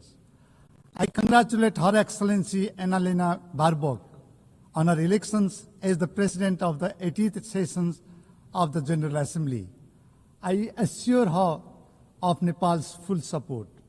I also extend our appreciation to Secretary General Antonio Guterres for his steadfast leadership in these challenging times. Mr. President, first let me share about the recent political developments in Nepal. Earlier this month, Nepali youth, particularly Gen Z, took to the street with a clear and compelling voice for change. Their call was not for narrow interest, but for a nation built on the pillars of good governance, transparent, accountable, and responsive to the people. They demanded efficient public service, end to corruption, an equitable society, justice for all, and dignified job opportunities for the youth. It was a resounding reminder that the aspirations of the generations are nothing less than a fair, just, and prosperous Nepal. In the Gen Z movement, we saw unfortunate violence that claimed lives and left deep scars in our society. Many government buildings were reduced to ashes. An interim government has been formed to steer Nepal's political directions at this critical moment. For the first time in its history, Nepal is led by a woman as Prime Minister, herself a former Chief Justice. General elections have been slated for the 5th of March 2026. This will mark another step in strengthening our democracy through fresh mandates of the sovereign people. Building our institutions, restoring trust, and healing our society will take time, resources, and solidarity. Excellencies, truly Nepal stands at a historical crossroads. And we know that the only viable road ahead of us is that of the road to peace, democracy, and inclusive development. We are determined to continue our democratic journey, and we appreciate goodwill and continued support from the international community as we move forward in these directions. Mr. President, the world itself stands at a crossroads. Peace is in peril. Militarization is mounting. Development is drifting. And the climate crisis is culminating. We have seen commitments unmet and promises unkept. In this context, the theme of this session, Better Together, 80 years and more for peace, development, and human rights, couldn't be more relevant. Mr. President, For 80 years, the United Nations has served as a common foundation for multilateralism, a foundation upon which all nations, big and small, developed and developing, stand equal and forge common solutions. For 80 years, our organization has remained a beacon of hope. Hope for peace, hope for shared prosperity, hope for equity, justice, freedom, and human rights, and hope for the rule-based international order. And today, as crisis converge from climate catastrophe to widening inequality, from digital disruption to violent conflicts, that beacon must shine brighter than ever. It is time to renew our collective resolve to fortify the founding values of the United Nations. Mr. President, Nepal attaches profound enduring value to the United Nations. The UN Charter is bedrock of our foreign policy. It is a compass that guides our actions on the global stage. This reflects Nepal's enduring belief in multilateralism, international cooperation, and global solidarity, the principles that define who we are as a nation. And this year marks 70 years since Nepal joined the United Nations.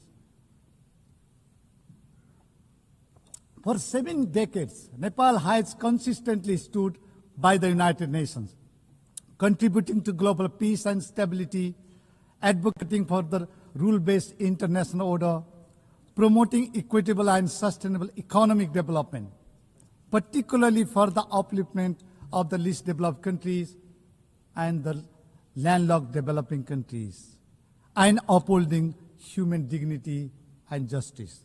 Today, Nepal proudly stands as the largest contributing country.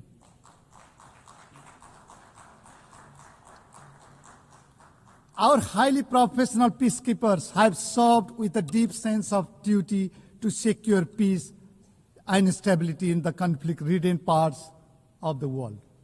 Nepal remains a steadfast advocate for complete and general disarmament. The lasting peace and safer world depends on the reductions of all weapons, conventional and emerging alike. Nepal strongly condemns terrorism in all its forms and manifestations, which stands for peace, security, and the protections of innocent lives everywhere.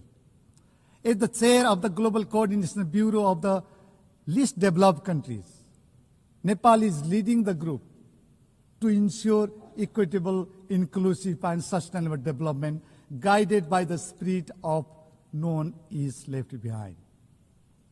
As co-facilitator of the 4th International Conference on Financing for Development, held in Sevilla, Spain, Nepal contributed to advancing key priorities, catalyzing investment for sustainable development, addressing the debt crisis, reforming the international financial architecture, and revitalizing multilateral cooperations.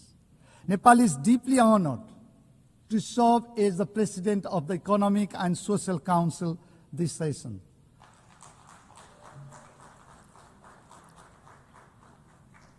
We thank the member states for their trust.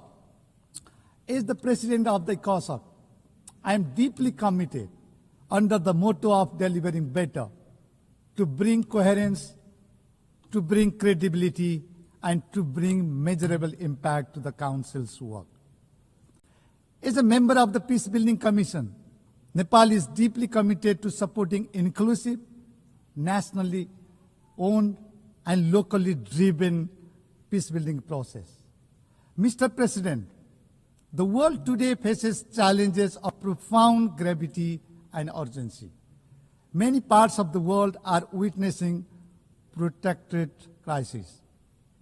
War is raging relentlessly in Ukraine. Suffering is deepening in Gaza, where civilians bear the heaviest toll. We support a two-state solution where Israel and Palestine coexist peacefully and securely with internationally recognized borders in line with the relevant United Nations resolutions. Nepal is deeply concerned about the innocent civilians held hostage by Hamas. We call for the immediate release of Bipin Joshi, a Nepali student who has been held hostage by Hamas since October 7, 2023. Excellencies, crises in Sudan, Sahel, and beyond have left millions displaced, hungry, and vulnerable. The architectures of the global peace has been under severe pressure, unseen since the Second World War. Institutions designed to prevent conflict and uphold human dignity are tested as never before. It is frustrating that the defense budget is skyrocketing while development cooperation is shrinking. Global military spending has reached unprecedented levels, $2.7 trillion in 2024, the highest since the Cold War. We have witnessed gross violations of human rights in various parts of the world. Children and most vulnerable are caught in the crossfire. Climate-driven disasters are compounding human suffering, deepening vulnerabilities, displacing communities, and straining already fragile systems. The very institutions we build to confront these global challenges are under immense strain. Confidence in multilateral frameworks is weakening. This is a clear and urgent call to reassess, strengthen, and revitalize our multilateral institutions and to fortify global solidarity and actions. Mr. President, let me highlight a few areas that deserve urgent global attention. First, peace and security. Beyond words, peace demands actions. It demands courage, and it demands the commitment. In these turbulent times, dialogue must triumph over hostility, diplomacy over conflict, and cooperation over divisions. We must take urgent and coordinated actions to prevent conflict, uphold justice, and foster inclusive development. It is incumbent upon us to address the root causes of the conflicts, including poverty, inequality, and marginalizations. Second, we must strengthen multilateralism and rebuild trust. Multilateral institutions must deliver not just promises, but results. They must be representative, transparent, and accountable. In this interdependent world, no single nation, however rich and powerful, can resolve global problems alone. We must uphold multilateralism for fostering global cooperations and coordinations. We must repose our trust in multilateralism, anchored in sovereign equality, territorial integrity, and national independence. Third, accelerating the implementations of the 2030 Agenda is critical. As the progress on the Sustainable Development Goals is far off track, the world must act with greater urgency and solidarity. We strongly call for the timely and effective implementations of the Compromiso de Sovia. Sustainable investment must be boosted to deliver on our promises. Development assistance is critical for making progress in sustainable development. We appreciate the developed countries that meet the ODA target and strongly urges others to fulfill the commitment. We must make development finance adequate, easily accessible, predictable, and aligned with national priorities. Institutional and human capacity support tailored to the needs and priorities of the countries, particularly in the global south, should be prioritized. We must reform trade systems to be fair, to be inclusive, and to be responsive to the developing countries. It is incumbent upon us to address the debt burdens facing by many developing countries. Debt relief, including debt restructuring and debt swap, should be scaled up to ease debt distress. Priorities should be given to inclusive development. We must invest in youth and promote gender equality and empowerment of women and girls. The rights, safety, and dignity of migrant workers must be fully respected and protected. Fourth, climate justice and climate actions. Climate change has disproportionately affected vulnerable populations such as low-income communities and developing nations. Nepal is deeply concerned about the disproportionate impact of climate change, particularly in the mountain regions. We have first-hand experience of glaciers melting in our Himalayas that are seriously threatening the lives and livelihoods of millions downstreams. To discuss the climate crisis and chart out the way forward, we convened the Sagarmatha Samvad, that is Mount Everest Dialogue, in May this year under the theme Climate Change, Mountains and Future of Humanity. The Samvad adopted the Sagarmatha call for action, reaffirming our shared commitment to the Paris Agreement and 2030 Agenda. Nepal is proud to be among the few countries to have submitted our third nationally determined contributions, NDC 3. By 2035, we aim to reduce emissions by nearly 27% and expand renewable energy eightfold. Excellencies, as the world confronts a climate catastrophe, we must act with urgency and resolve. This is not a crisis of emissions. It is a crisis of equity, of survival, and of justice. Nepal calls for urgent, fair, and ambitious actions to protect vulnerable communities. Polluters may take responsibility with actions. We reiterate our call for scale-up, predictable, and accessible climate finance, technology transfer, and capacity building for countries on the front line, particularly the least developed countries and mountainous nations. The loss and damage fund must be capitalized, and biodiversity finance must be increased to match the scale of the crisis.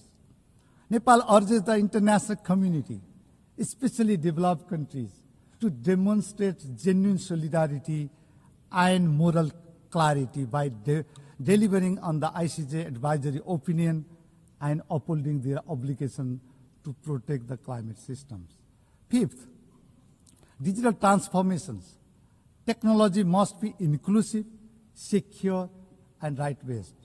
We must narrow the digital divide within and among countries to create a peaceful and equitable society.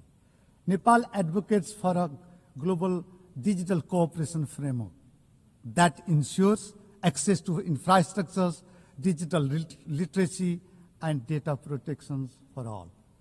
Technology transfer must be accelerated and scaled up. Finally, the United Nations must be reformed to reflect the present-day realities. Focus should be laid on coherence, coordinations, and accountability across the UN development system. We need to prioritize LDCs and LLDCs across all global commitments and partnerships. The UN 80 initiative offers a timely opportunity to renew our collective commitment to a more inclusive, transparent, and effective multilateral systems. Nepal supports the reform of the United Nations Security Council to make it more representative, transparent, and accountable. The review of the ECOSOC and the high-level political forum this year presents an important moment to enhance their effectiveness, coherence, and the impact in delivering on the Sustainable Development Goals. Similarly, Nepal supports the ongoing peace-building architecture review. This is an opportunity to enhance synergy, streamline efforts, and drive results where they matter the most. We also underline that the global financial architecture must meet today's realities. Mr. President, the global community has time and again reaffirmed its determinations to tackle challenges before us. And we have shown that we can achieve more when we act in genuine partnership, when we choose collaborations over confrontations, and when we replace disagreements with dialogue, and we are committed to peace, prosperity, and sustainable future. Mr. President, Excellencies, distinguished delegates, ladies and gentlemen, for 8 decades, the United Nations has stood as a beacon of hope for peace, for justice, for human rights, and for development. Today, that legacy calls upon us more urgently than ever. The world watches us at a moment of great trial. Let us stand together, united and determined, to ensure enduring peace and prosperity in the world. When the United Nations succeeds, humanity as a whole succeeds. When it falters, it is the innocent and vulnerable who bear the heaviest cost. Let this 80th anniversary remind us of our shared duty to safeguard peace, to uphold justice, to protect human dignity, and to build a world that is fairer, safer, and more human for all. Nepal stands firmly committed to doing its part in shaping a safer, more prosperous, and more sustainable world. I thank you.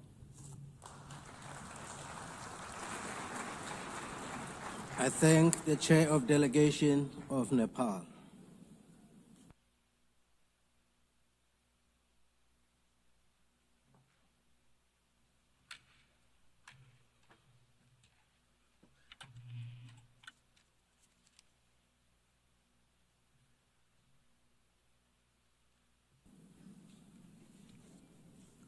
I now give the floor to His Excellency Muhammad Siad Douale, Chair of Delegation of Djibouti.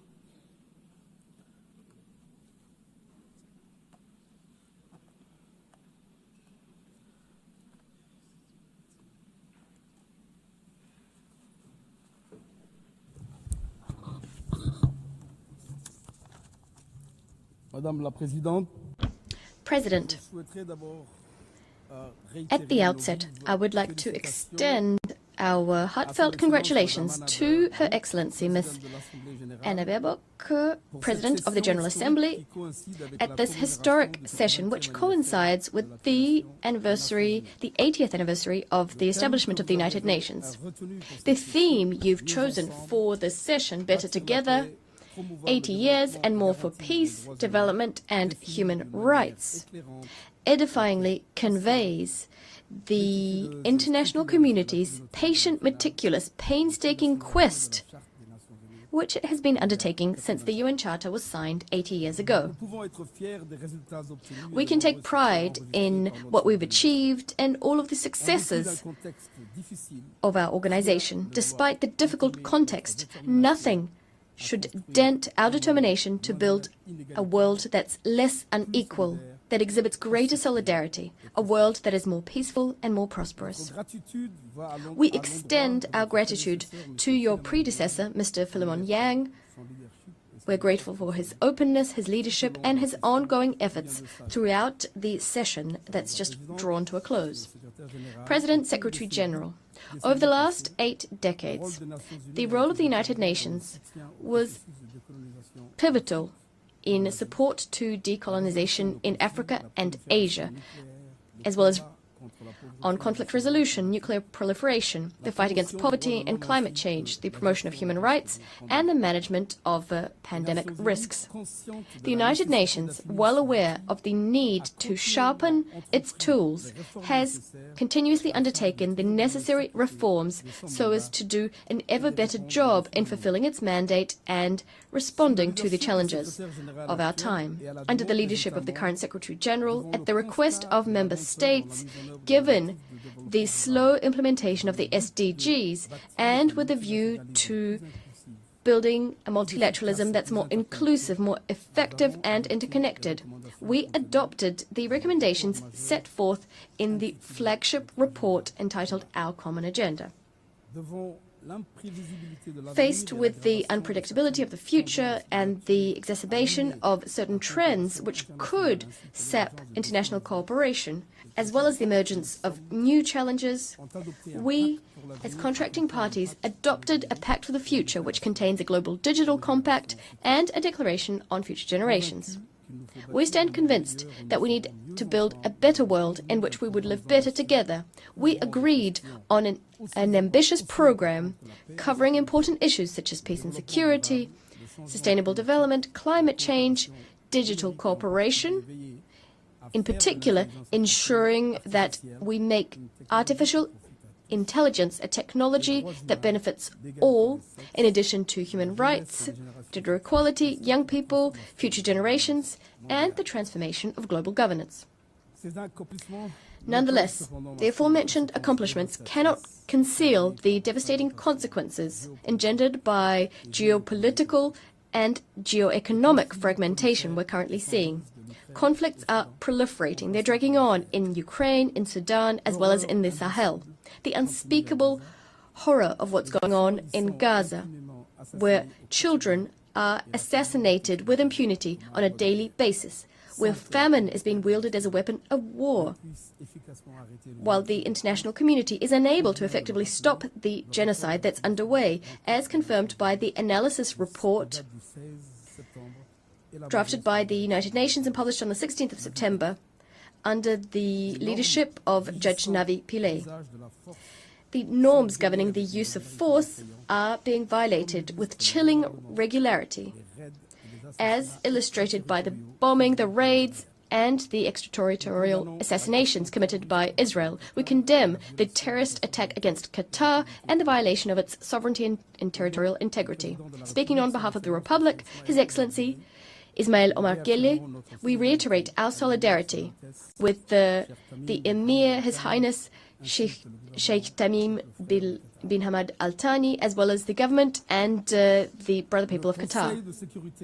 The Security Council is paralyzed by the recourse to the veto, which has become systematic. International law and the norms which have guided us to date are being called into question, a dangerous trend. There's also a crisis of confidence between states, aggravated by the serious liquidity crisis owing to arrears in the payment of assessed contributions. Madam President, Secretary General, the Republic of Djibouti welcomes the recent adoption of the Severe Commitment, an outcome document at the Financing for Development Conference, the fourth one. This agreement, in our views, is an important step in the quest towards building an international financial system that's more equitable, exhibits greater solidarity, and serves the achievement of the SDGs. The figures are as eloquent as they are alarming. The world is confronted with an annual $1 trillion shortfall when it comes to financing the SDGs. Developing countries are paying more in debt service than they're investing in health or education. In 2023, $1.4 trillion was spent on debt repayment in low and middle-income countries. Over 50 countries are today spending over 10% of their government revenues solely to reimburse their debts. In some instances, that figure exceeds 20%.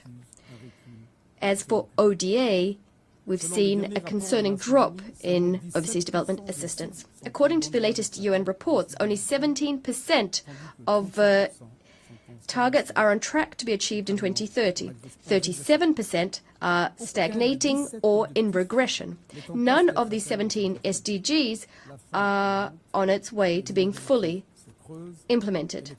We're seeing hunger on the rise, inequalities worsening, and the repercussions of climate change are hitting harder and harder, hitting those countries who contributed the least to this problem. Djibouti, although it's a very low emitter, is facing the disproportionate consequences of this crisis: prolonged drought, growing scarcity of water, heightened desertification, extreme heat waves, sea level rise, which is directly threatening our coastal areas where most of our population lives. We stand convinced, as recalled recently at the Second African Summit on Climate in Addis Ababa, that the urgency of the situation requires an effective adaptation strategy first and foremost. In Djibouti, the Sovereign Carbon Agency is collecting carbon contributions on the basis of the polluter pays principle, transforming them into adaptation projects for affected communities. The Sphere commitment gives rise to new hope. It calls for in-depth reform for financial governance that's more inclusive and better response to long-standing aspirations of the countries of the South. The commitments contained therein must be honoured. It shouldn't become just another text stored in multilateralism's archives. It should serve as a basis for a new global contract underpinned by concrete solidarity, responsibility and shared ambition. Committed to transforming its strategic, geographic and infrastructural advantages from primarily a transit leader to a fully integrated industrial partner for East Africa and beyond. In line with its National Development Plan, Djibouti EC, we will pursue inclusive, sustainable industrialization that adds local value, create more employment and benefits its neighboring countries. Djibouti will leverage its free trade zones, ports and logistics infrastructure to attract light manufacturing, agro-processing, packaging and assembly industries that serve regional demand. Djibouti is a strong believer in regional integration, where each country develops and leverages its comparative advantage to contribute to shared growth and stability.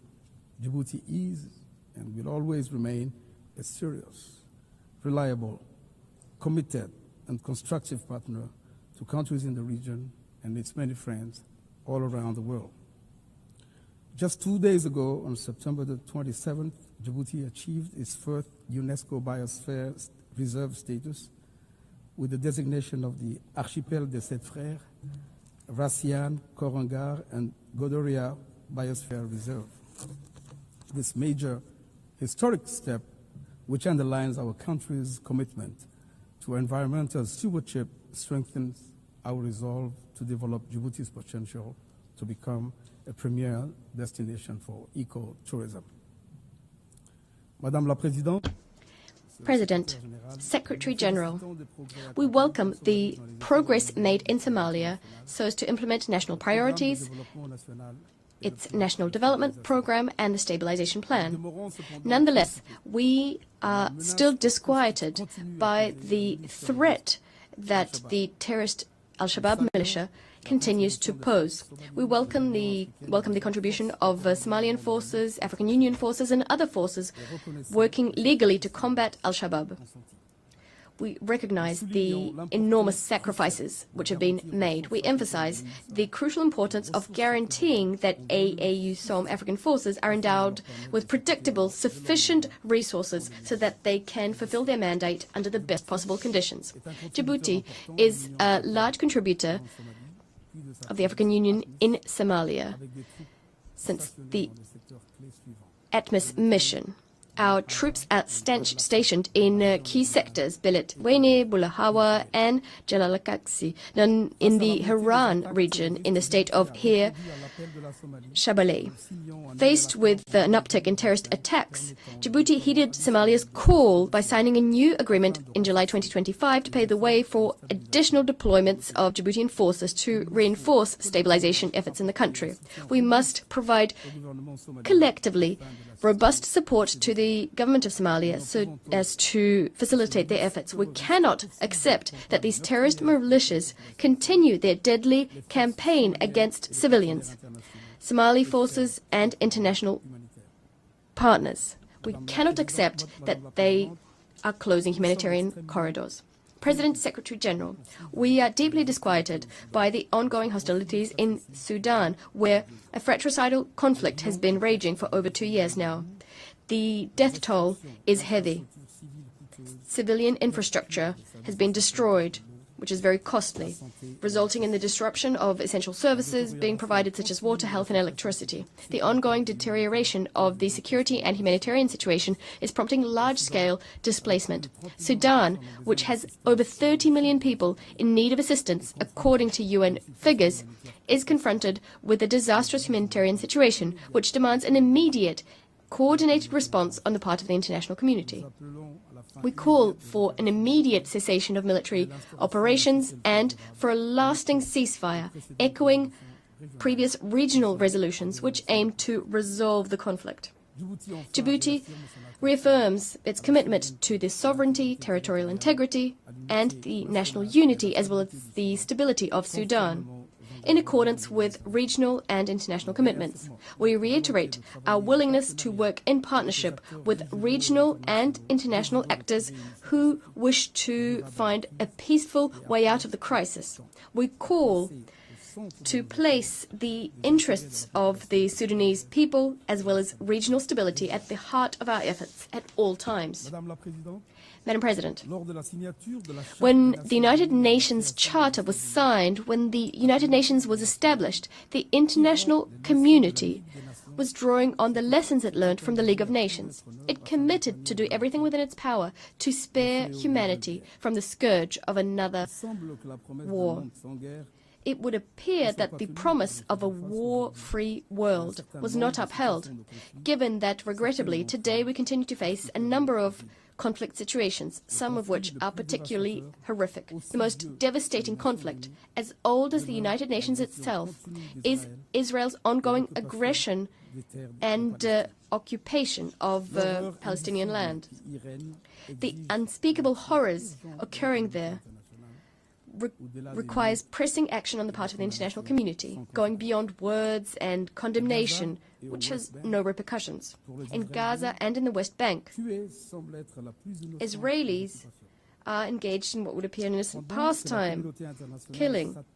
Meanwhile, the international community is working to revitalize the two-state solution. As for Israel, it is busy burying not only the very idea of two states, but also any future possibility of a viable and sovereign Palestinian state. Israel's most fervent wish is to compromise the two-state solution, to bury peace under the rubble of colonization and militarization. But without a doubt, their mission is bound to fail. The Palestinian people is a resilient, a dauntless people. The international community is equally determined, as demonstrated by the resolution adopted by a large majority of member states, as well as by the very encouraging results of the international conference held on the 22nd of September, co-chaired by Saudi Arabia and France. We'll never say it enough. The two-state solution is the only solution that can satisfy the legitimate aspirations of the Palestinian people and to usher in lasting peace. Djibouti encourages the efforts underway so that they can produce the outcomes we hope for. Madam Judge Navi Pillay admonished, the Security Council must not be the graveyard of conscience, and to this, President Gele recently added, neither must the General Assembly nor any of its member states. Madam President, Mr. Secretary General, the dispute concerning the Ras Dumera area and Dumera Island and Mount Dumera on the land/maritime border with Eritrea, as well as the situation of its prisoners of war held incommunicado, remain unresolved. As we did in previous years, we renew our readiness to work with our neighbors in order to find a peaceful and negotiated solution on the basis of international law. The Republic of Djibouti solemnly reaffirms in this anniversary year, when we celebrate the 80th anniversary of the signing of the Charter of the United Nations, and as required by Article 33 of this fundamental document, its proposal to negotiate either through bilateral means, mediation, conciliation, recourse to the International Court of Justice, or arbitration to settle the dispute in a legally binding and definitive manner. Madam President, Secretary General.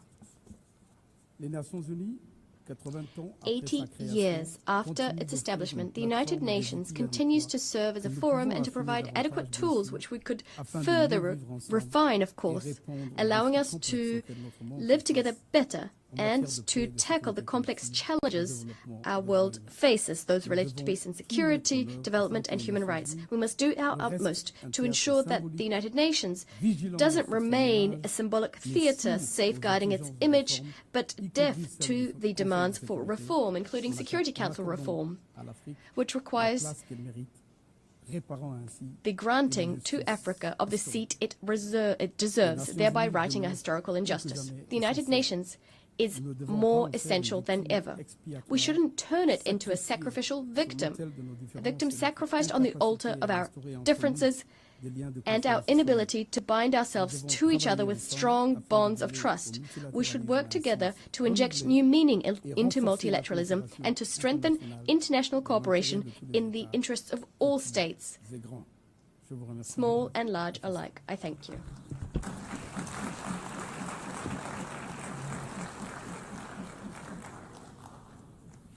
I thank the Chair of Delegation of Djibouti.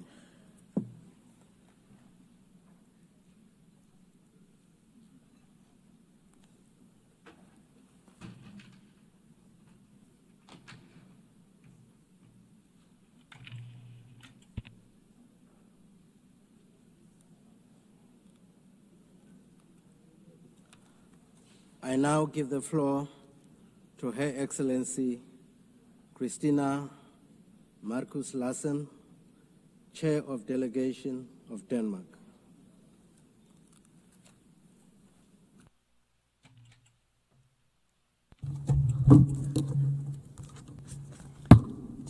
Thank you, Mr. President. Mr. President, distinguished delegates, friends, and colleagues. 80 years ago, representatives from around the globe came together to establish the United Nations. My country, Denmark, was part of that historic moment. But many other nations were not given that opportunity. In 1945, the world was still a world of empires, of colonies and dependent territories that were not free to choose their own political destiny. The establishment of the United Nations did not change that overnight. Yet, it set the world on a course toward a radically different order. An order based on the equal rights and self-determination of peoples and of nations, large and small, a rules-based international order. As this order grew into being, the world saw tremendous progress. More than 1 billion people were lifted out of poverty. Standards of living and life expectancies rose. A network of economic, political, social, and cultural relations across the globe were formed. It even seemed that wars between states were becoming a thing of the past. In recent years, this path has been broken. Wars are back. Extreme poverty is on the rise. International law is under pressure. Does this mean that the United Nations has become irrelevant? Of course not. The conclusion is the opposite. The UN is as essential as ever. Without the UN, the world would be in a much worse state. But as the world is changing, so must the United Nations. Excellencies, last year we agreed on the Pact for the Future. We committed to updating global governance, doing away with historical injustices of the existing system, expanding the Security Council and reforming the international financial architecture, bringing about a system that delivers for all. This year, the Secretary General presented his UN 80 reform initiative. I thank the Secretary General for his bold act of leadership.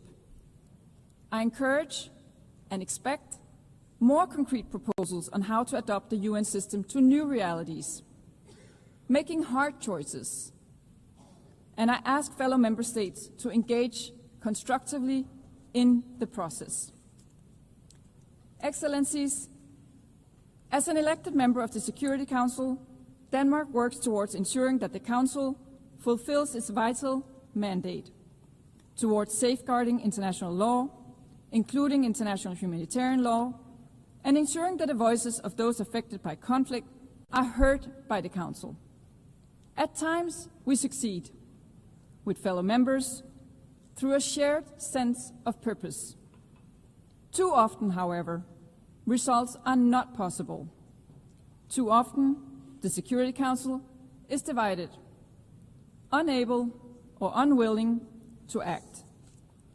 The costs of inactions are felt around the world, from the raging war in Sudan to the erasure of women's rights in Afghanistan, from the spiraling gang violence in Haiti to the crisis in Myanmar, to the instability across the Sahel, not to mention the horrible situation in Gaza. Almost 2 years have passed since the horrific terrorist attack by Hamas on October 7, 2023, an attack that tore through Israeli families and left the nation wounded to its core. Denmark has repeatedly and consistently condemned the attack and called for the immediate release of all hostages. We've also said from day one that Israel has a right to self-defense. But what is going on in Gaza right now has nothing to do with self-defense. A man-made famine is spreading. Thousands of civilians are being killed. The humanitarian catastrophe is of unbearable scale. It must be brought to an end immediately. Israel must comply with international law, including international humanitarian law. The war in Gaza needs to stop.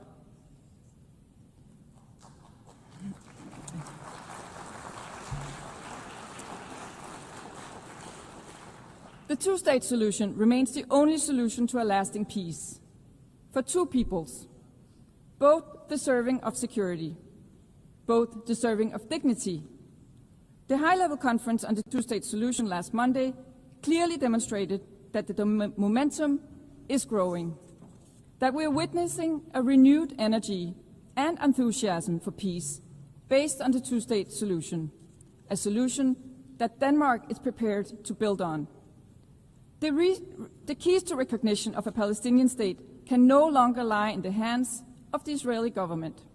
The Palestinians themselves must become masters of their own destiny. Excellencies, in Ukraine, Russia's horrific and illegal war of choice continues. A war that could end tomorrow if only Russia wanted to. If only Russia would withdraw to its own territory and refrain from trying to alter international borders by force. Russia's blatant violation of the UN Charter is felt most intensely in Ukraine and in Europe. Yet, its political and economic repercussions are felt across the world, from the disruption of supply chains to global inflation, costs that are borne primarily by developing countries, far away from the European battlefield of Russian creation.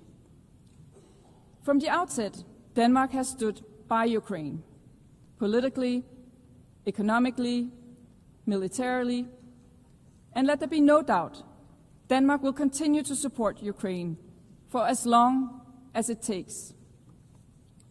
We must support Ukraine's military as it fights to protect its people, its territory, and its freedom. This is exactly what Denmark is doing through a range of initiatives. We call on others to step up and do the same. Because Ukraine is not just fighting for its own existence. It is fighting to defend the very principle that define the UN-based world order: territorial integrity, national sovereignty, and the right to political independence. Let us never forget that Russia is the aggressor. Russia's repeated violations of European airspace, with aircrafts and drones, underline Russia's insistence on staying on a path of war. So, colleagues, I ask you, are these the actions of a country generally committed to peace? Excellencies, our collective inability to halt the killings, suffering, and injustices in Gaza, Ukraine, Sudan, and beyond must not prompt us to submit to a world ruled by brute force. On the contrary, it must inspire us to work harder, to sustain the instruments and mechanisms we have built over the last 80 years. To Denmark, this includes maintaining our firm support for the International Court of Justice and the International Criminal Court as core international justice institutions. We do believe that this is paramount. It also includes maintaining our firm support for the Sustainable Development Goals. With only 5 years to 2030, we are still far from reaching those goals, and the financing gap is widening. For 45 years, Denmark has delivered on the UN target of 0.7% in official development assistance. We call on other fellow member states to join us, not as an act of altruism, but as a long-term investment in our shared future. Excellencies, in a world of competing crises, climate change and its impact remain real. Flooding, drought, heat waves. Again, the cost of inaction are felt across the world, and particularly in developing countries. The COP30 climate summit in Brazil will be a decisive moment. The benefits of the green transition are evident. Demand for clean technology is on the rise. In 2024, more than 90% of new power added to the world's grid came from renewable energy. Green transition is not only good for the planet, but also for investments, innovation, jobs, competitiveness, and resilience. So sometimes all good things really do go together. Excellencies, building on a livable planet for future generations is not just about nature or resources. It's about people. Defending human rights is as essential as today as it was in 1945. Perhaps ever more so as the pressure is growing, especially on the rights of women and girls. To Denmark, it is evident that gender equality is not only the right thing to do, it is the smart thing to do.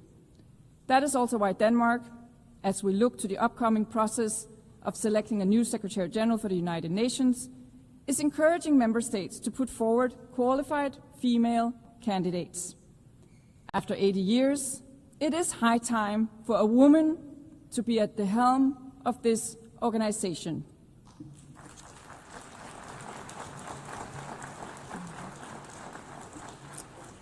Excellency, in closing, I would like to recall the wisdom of Nelson Mandela. It always seems impossible until it is done. When we compare the world of today to the world of 1945, the progress is evident. Empires have been dismantled. Millions have been lifted out of poverty. The equal rights of all human beings and of nations large and small have been recognized. In a world of rapid change and growing uncertainty, we must not lose sight of how far we have come, nor must we forget that it was by working together we got here. Let us rekindle the spirit of cooperation that led to the establishment of the United Nations 80 years ago. It always seems impossible until it is done. I thank you, Madam President.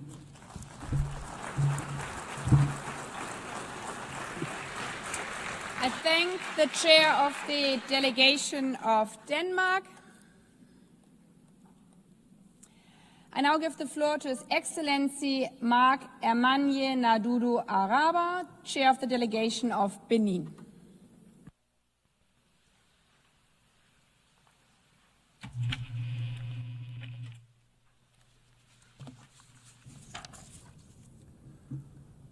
Madame President, Madam Monsieur le Secrétaire Général des Nations Unies, Mesdames et Messieurs, United Nations Secretary General, heads of delegation, distinguished delegates, ladies and gentlemen. It is with a profound sense of honor and responsibility that I take the floor on behalf of His Excellency Mr. Patrice Talon, President of the Republic of Benin, on the occasion of this 80th session of the United Nations General Assembly. I wish to first and foremost extend my warmest congratulations to Ms. Annalena Baerbock on her outstanding election to preside over this session. I assure her that she will have the full support of my delegation in discharge of her noble mission. I'd also like to commend the unwavering commitment of Mr. Antonio Guterres, United Nations Secretary General, for his indefatigable efforts in favor of peace, security, sustainable development, and respect for human rights in a global context marked by mounting uncertainties and multiple crises. At this time, in which we are celebrating the Oak Jubilee of our common organization, I believe it's timely to conduct an assessment of its progress in charting the path towards a better and more peaceful world. We meet this year in an international climate that is heavily overshadowed by the proliferation of hotbeds of tension, worsening humanitarian and climate crises, creeping inequality, as well as the erosion of trust in multilateral institutions. These challenges, which are unfolding around the planet, severely test our collective ability to preserve peace, to promote shared prosperity, and to protect human dignity. This tumultuous global context fully confirms the relevance of the topic chosen for this general debate: Better Together, 80 years and more for peace, development, and human rights.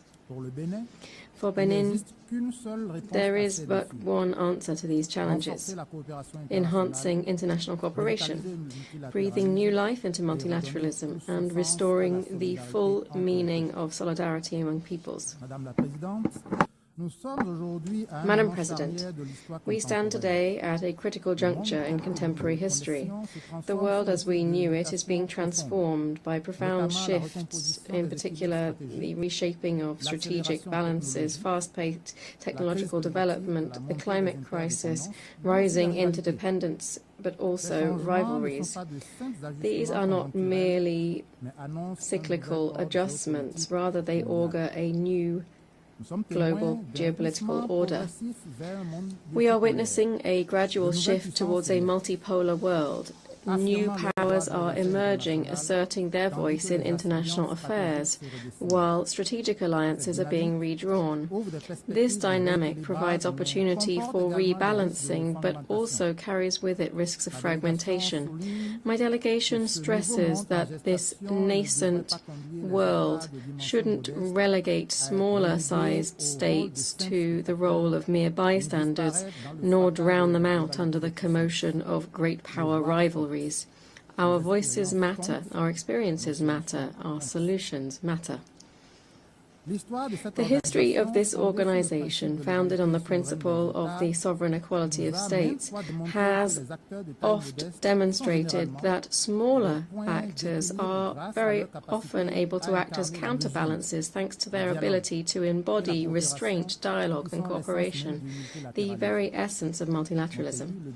My country, Benin, perceives its place in this new global order as that of a stabilizing and cooperative force, a font of proposals, which does not aspire to decide global policy, but which, in terms of the great challenges that we have to meet together, has a vision to share. Our foreign policy is based on respect for international law and the primacy of peaceful settlements to disputes. We believe that the rule of Law must always prevail over the rule of force. We favour the virtues of preventive diplomacy, mediation and consensus building within regional and international organisations. Heir of a plural history, we support cultural diversity as a pillar of global peace. We strive to reconnect Africa with its diasporas by, in particular, offering Beninese nationality as a gesture of recognition to Afro-descendants who wish to claim it. In this new global order in the making, the issue of national sovereignty has returned to the forefront of our debates. All around the world, nations are reaffirming their legitimate right to decide on their own path, to protect their vital interests and to preserve their territorial integrity. This aspiration is legitimate. It is rooted in international law, in the United Nations Charter and in the will of the peoples. Nonetheless, at the same time, this quest for sovereignty is sometimes interpreted as a call for isolationism and closure. Rather, Benin sees sovereignty as synonymous with an ability to act independently, underpinned by a clear understanding of national interests. It is to be exercised in the context of an international system in which every state, while remaining the master of their own choices, recognizes that common challenges demand collective responses. True sovereignty is also visible in the capacity to engage in dialogue, to negotiate, to cooperate, and to be open to the world. Madam President, Benin observes with concern the proliferation of armed conflicts in Eastern Europe, to the Middle East, Sahel, and the Great Lakes region, threatening millions of lives, triggering mass population displacements, weakening institutions and destroying infrastructure. This in turn fuels a cycle of poverty and violence in affected areas.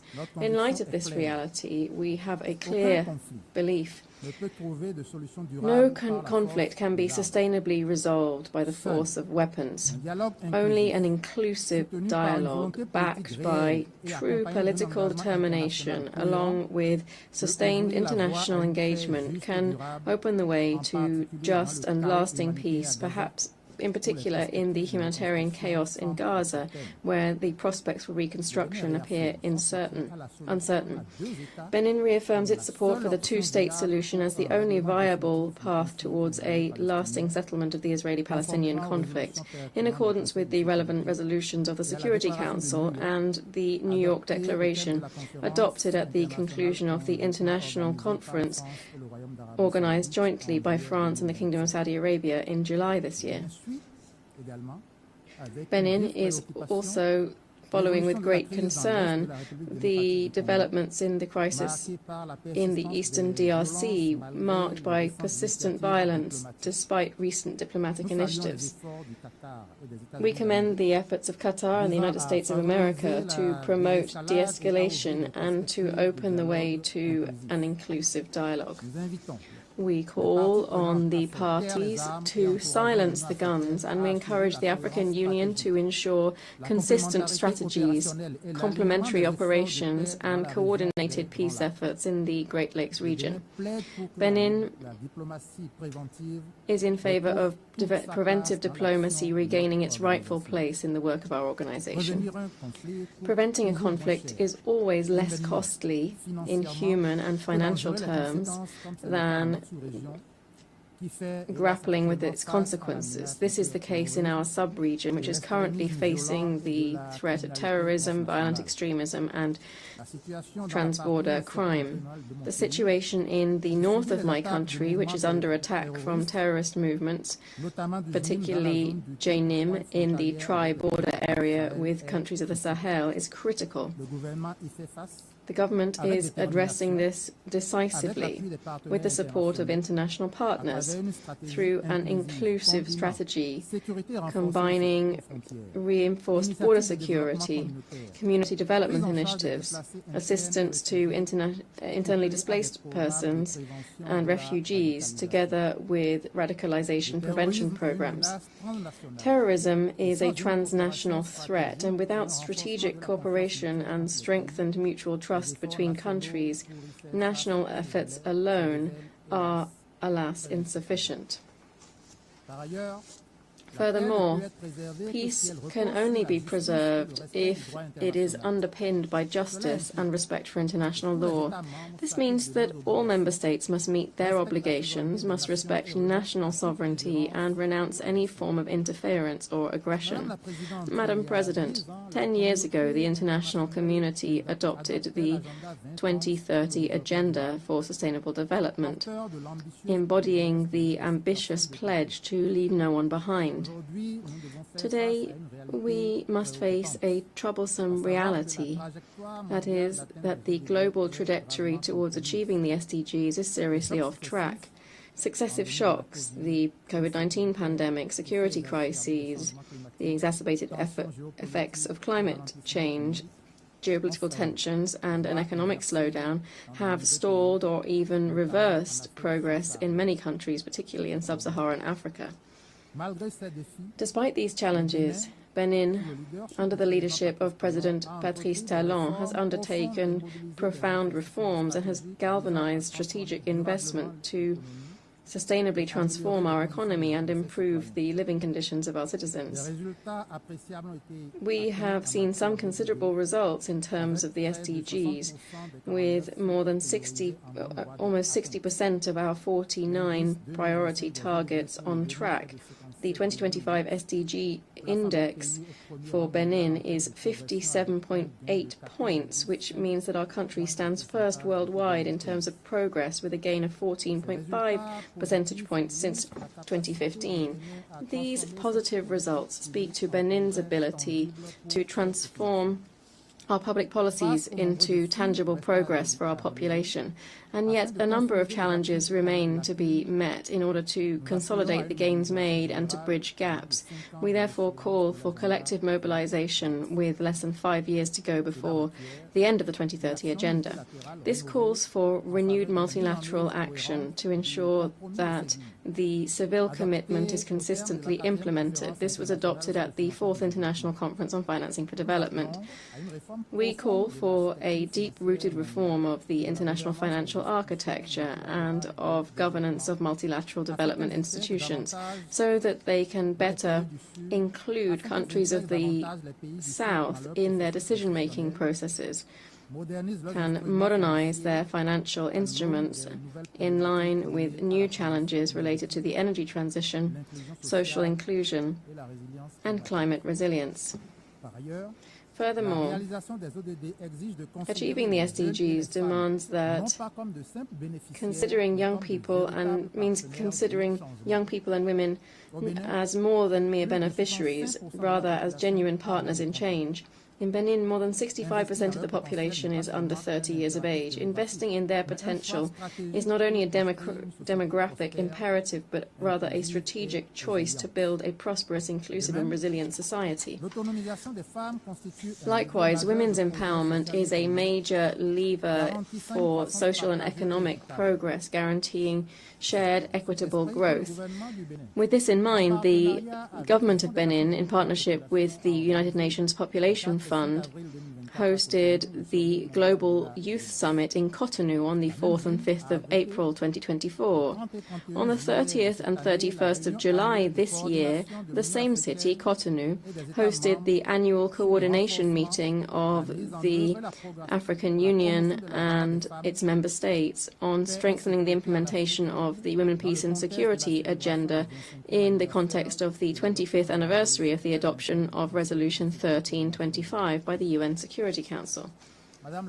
Madam President, in light of the current malaise in multilateralism resulting from geopolitical rivalries, the resurgence of power politics, and a nationalist retrenchment, Benin calls for a collective leap forward to breathe new life into multilateralism, making it more inclusive and action-oriented. In this context, my delegation takes note of the UN 80 initiative launched by the Secretary General. Here we wish to stress on the following points. stress the following points. 1. The UN80 initiative must be transparent and accountable. It must ultimately aim to improve UN mandate delivery in the interest of its member states. 2. Ensuring a better response to the organization's recurrent liquidity problems falls first and foremost to member states, who must honor their financial obligations in full, on time and without conditions. Finally, any proposal to achieve efficiency gains by reducing duplication and redundancies across the UN system shouldn't result in dismantling UN agencies or funds to the detriment of the assistance provided to member states. Finally, Benin would like to underscore the urgent need for a thorough reform of the UN Security Council. This is a requirement in light of the 21st century's geopolitical realities. It's essential to build on the outcomes of the Summit for the Future last year, particularly the Pact for the Future, which contains commitments on the Council's enlargement. Benin reaffirms here its support for the common African position set out in the Esselwini Consensus and the Sirte Declaration.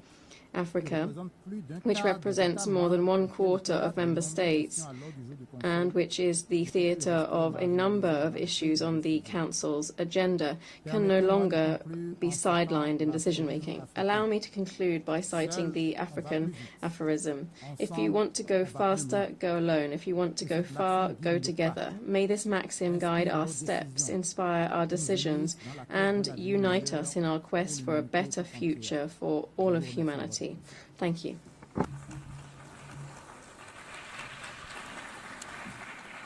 I thank the chair of the delegation of Benin. I now give the floor to His Excellency Odo Tevi, chair of the delegation of Vanuatu.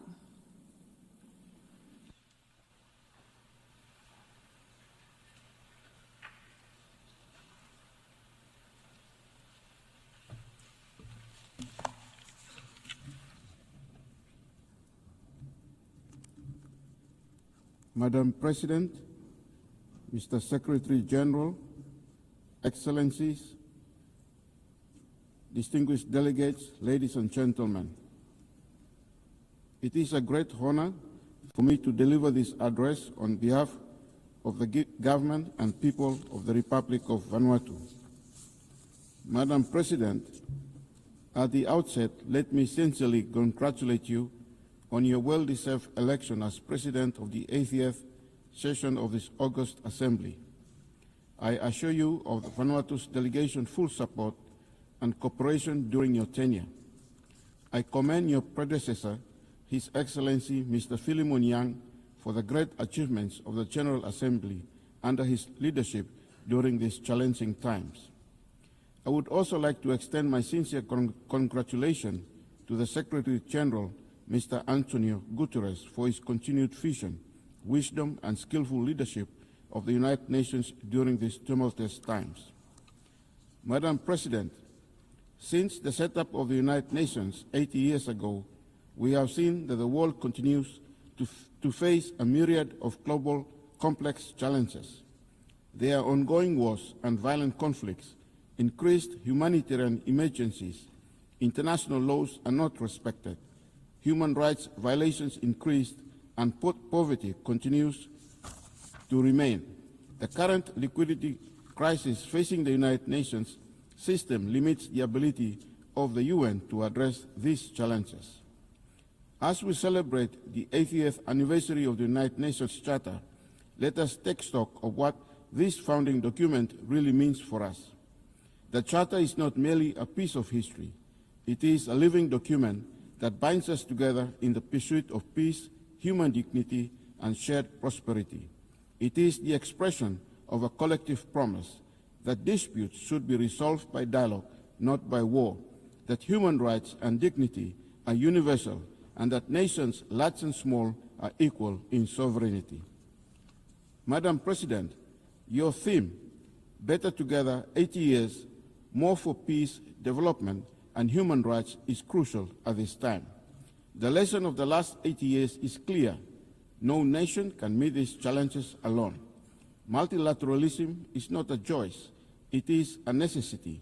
Better together is not only a theme, but a guiding principle that we must work together to create a just, fair, and prosperous world. Madam President, the Prime Minister of Vanuatu, in his 45th Independence Commemoration speech on 30th of July this year, called on our people to renew unity, national harmony, and long-term vision, to hold fast to the values of faith, culture, and shared purpose, especially in times of challenge. That same spirit must guide our engagement in New York today. Small island states like ours cannot face climate change, global insecurity, or technical disruptions alone. Our independence reminds us that sovereignty is precious, but so too is solidarity. In the past few years, we have experienced a number of Category 4 to 5 cyclones which have contributed to the erosion of around 30 to 60% of our economy. Moreover, in early December 17, 2024, we experienced a devastating earthquake in our capital that damaged our infrastructure and buildings. The cumulative effect of these disasters are huge. Each disaster erodes our infrastructure, displaces communities, and sets back economic and social progress. Recovery is slow, and our resilience is tested. The compounding nature of this crisis makes adaptations and preparations ever more urgent.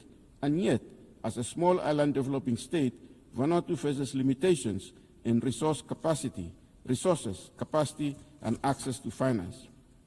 Apart from these disasters, foreign investments in our country have been flat, and this is due to a combination of factors, one of which is the unjust blacklisting imposed by some of our development partners and the difficulty of accessing funds due to the worsening of corresponding banking relationship. While these measures are often justified as steps towards de-risking, the consequences for a country like Vanuatu are severe. We call on the international community, financial institutions, and regulators to work with countries that are affected by these measures and to recognize the unintended consequences of de-risking in small economies. Solutions must include enhanced dialogue, technical assistance, and proportionate risk-based approaches that allow bona fide businesses and citizens to continue to participate in global commerce.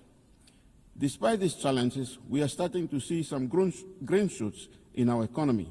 Our economy is anticipated to recover this year and in the medium term. Of course, our growth prospects, among other things, will depend on a favorable external and domestic economic environment and how far we can withstand natural disasters in the future.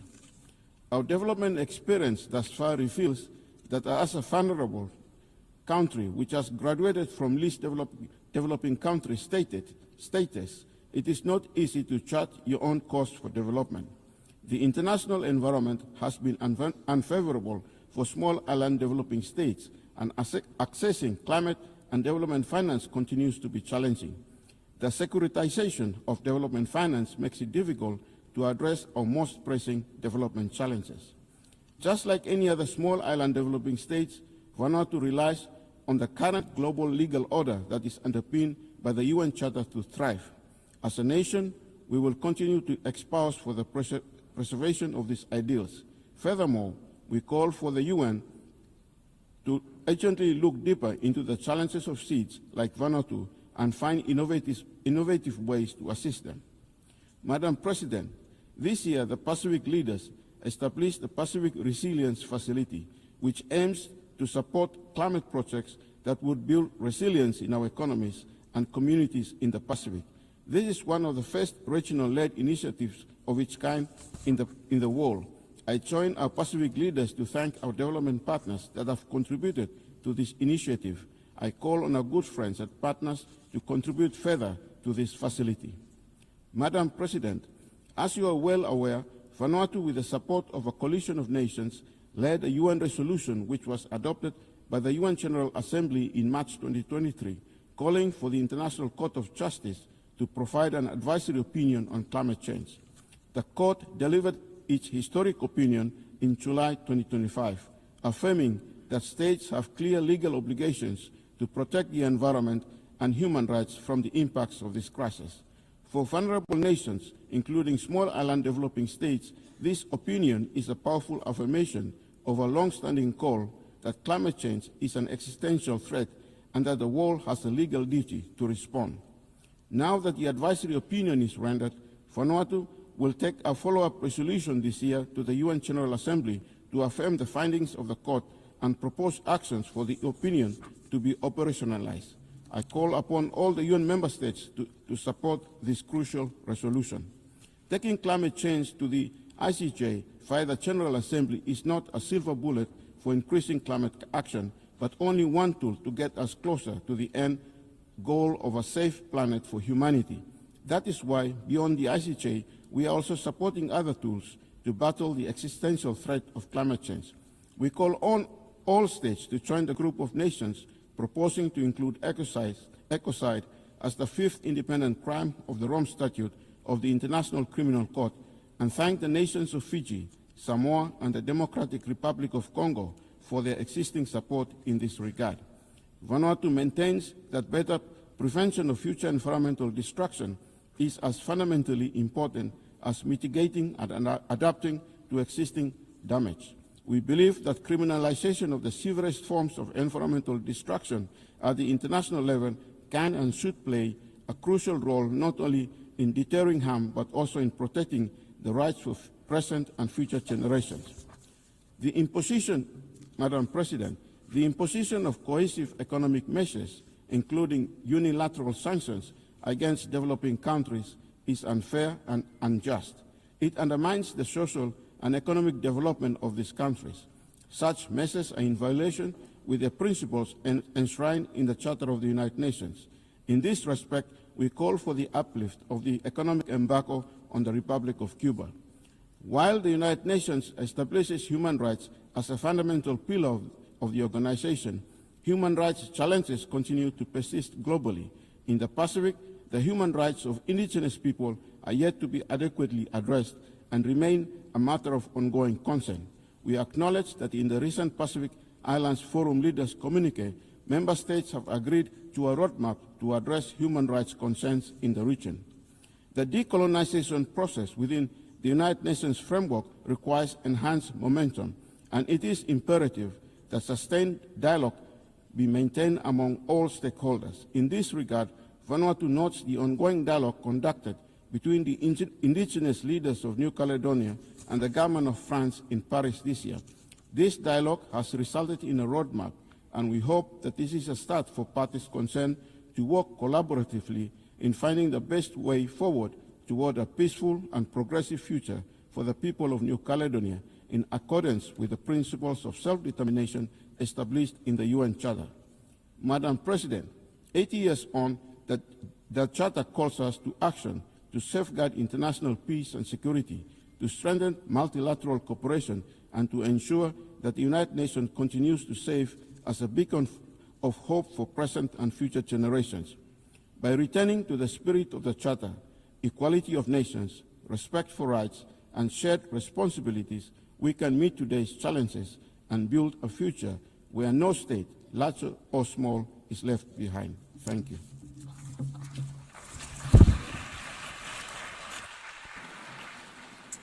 I thank the delegation of Vanuatu and his chair.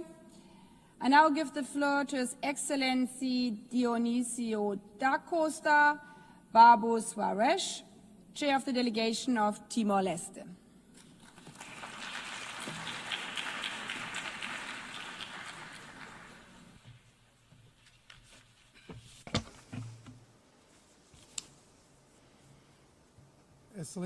Annalena Baerbock, Your Excellency Annalena Baerbock, President of the General Assembly of the United Nations. On behalf of the government and people of Timor-Leste, I extend warm congratulations to Your Excellency on your well-deserved election as President of the 80th session of the United Nations General Assembly.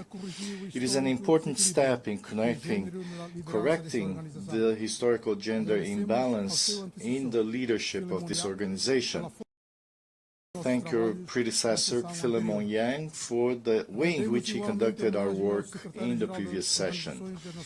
We also pay tribute to the Secretary General of the United Nations, Antonio Guterres, for his steadfast leadership in these turbulent times, and above all, for his clear and unique voice in defense of peace. Excellencies, it is a great honor to address this Assembly on behalf of Timor-Leste. Our relationship with the United Nations is historic and decisive. For our country, which joined the United Nations family in 2002, following a long struggle for self-determination, the 80th anniversary of the organization is a moment for reflection on the transformative power of multilateralism. Though still young and facing the challenges that follow its difficult history, Timor-Leste today stands as a vibrant democratic state, an indisputable symbol of the triumph of the international system. Through the United Nations, we restored our right to independence and laid the foundations for the building of state institutions. Today, this family of nations continues to support us in our sovereign process of development and growth. It is also with the United Nations that we will continue in the international sphere to pursue the paths of peace, freedom, equality among peoples, and the right to self-determination in every corner of the world without exemption.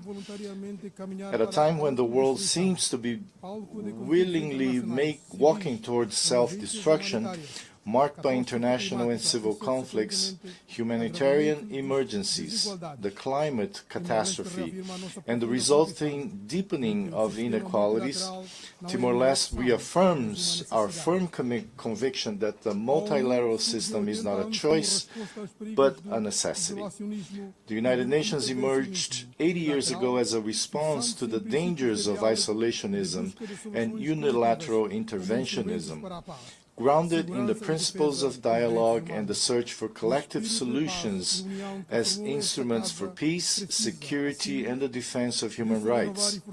The spirit of peace and unity that built this House must be renewed and strengthened in the face of the thousands of victims. We all must uphold international law. For small countries like mine, it is the only guarantee of justice, sovereignty, and national independence. It was international law that enabled us to secure sovereignty over our resources following the conciliation process with Australia. It is this system that allowed us to request an advisory opinion from the International Court of Justice on the obligations of states in relation to climate change. This historic opinion determined that the right to a clean, healthy, and sustainable environment is inherent to the enjoyment of human rights. The United Nations continues to play a central role in protecting peoples, responding to humanitarian crises, and mediating conflicts. Rejecting the isolation of states and unilateralism, Timor-Leste calls for the 80th General Assembly to be a turning point in relation to current conflicts. Ladies and gentlemen, deeply concerned by the erosion of international humanitarian law and the suffering of civilians in ongoing conflicts, Timor-Leste calls on all states to renew their commitment to the peaceful settlement of disputes, to respect international law, and to strengthen the role of the United Nations in conflict prevention. Peace and security remain the cornerstone of the Charter of the United Nations. We believe, however, that the UN cannot and must not delay in implementing the urgent reforms that we have all called for. First and foremost, to ensure its effectiveness in defending and guaranteeing human rights and international law, which are being violated before our very eyes in many parts of the world.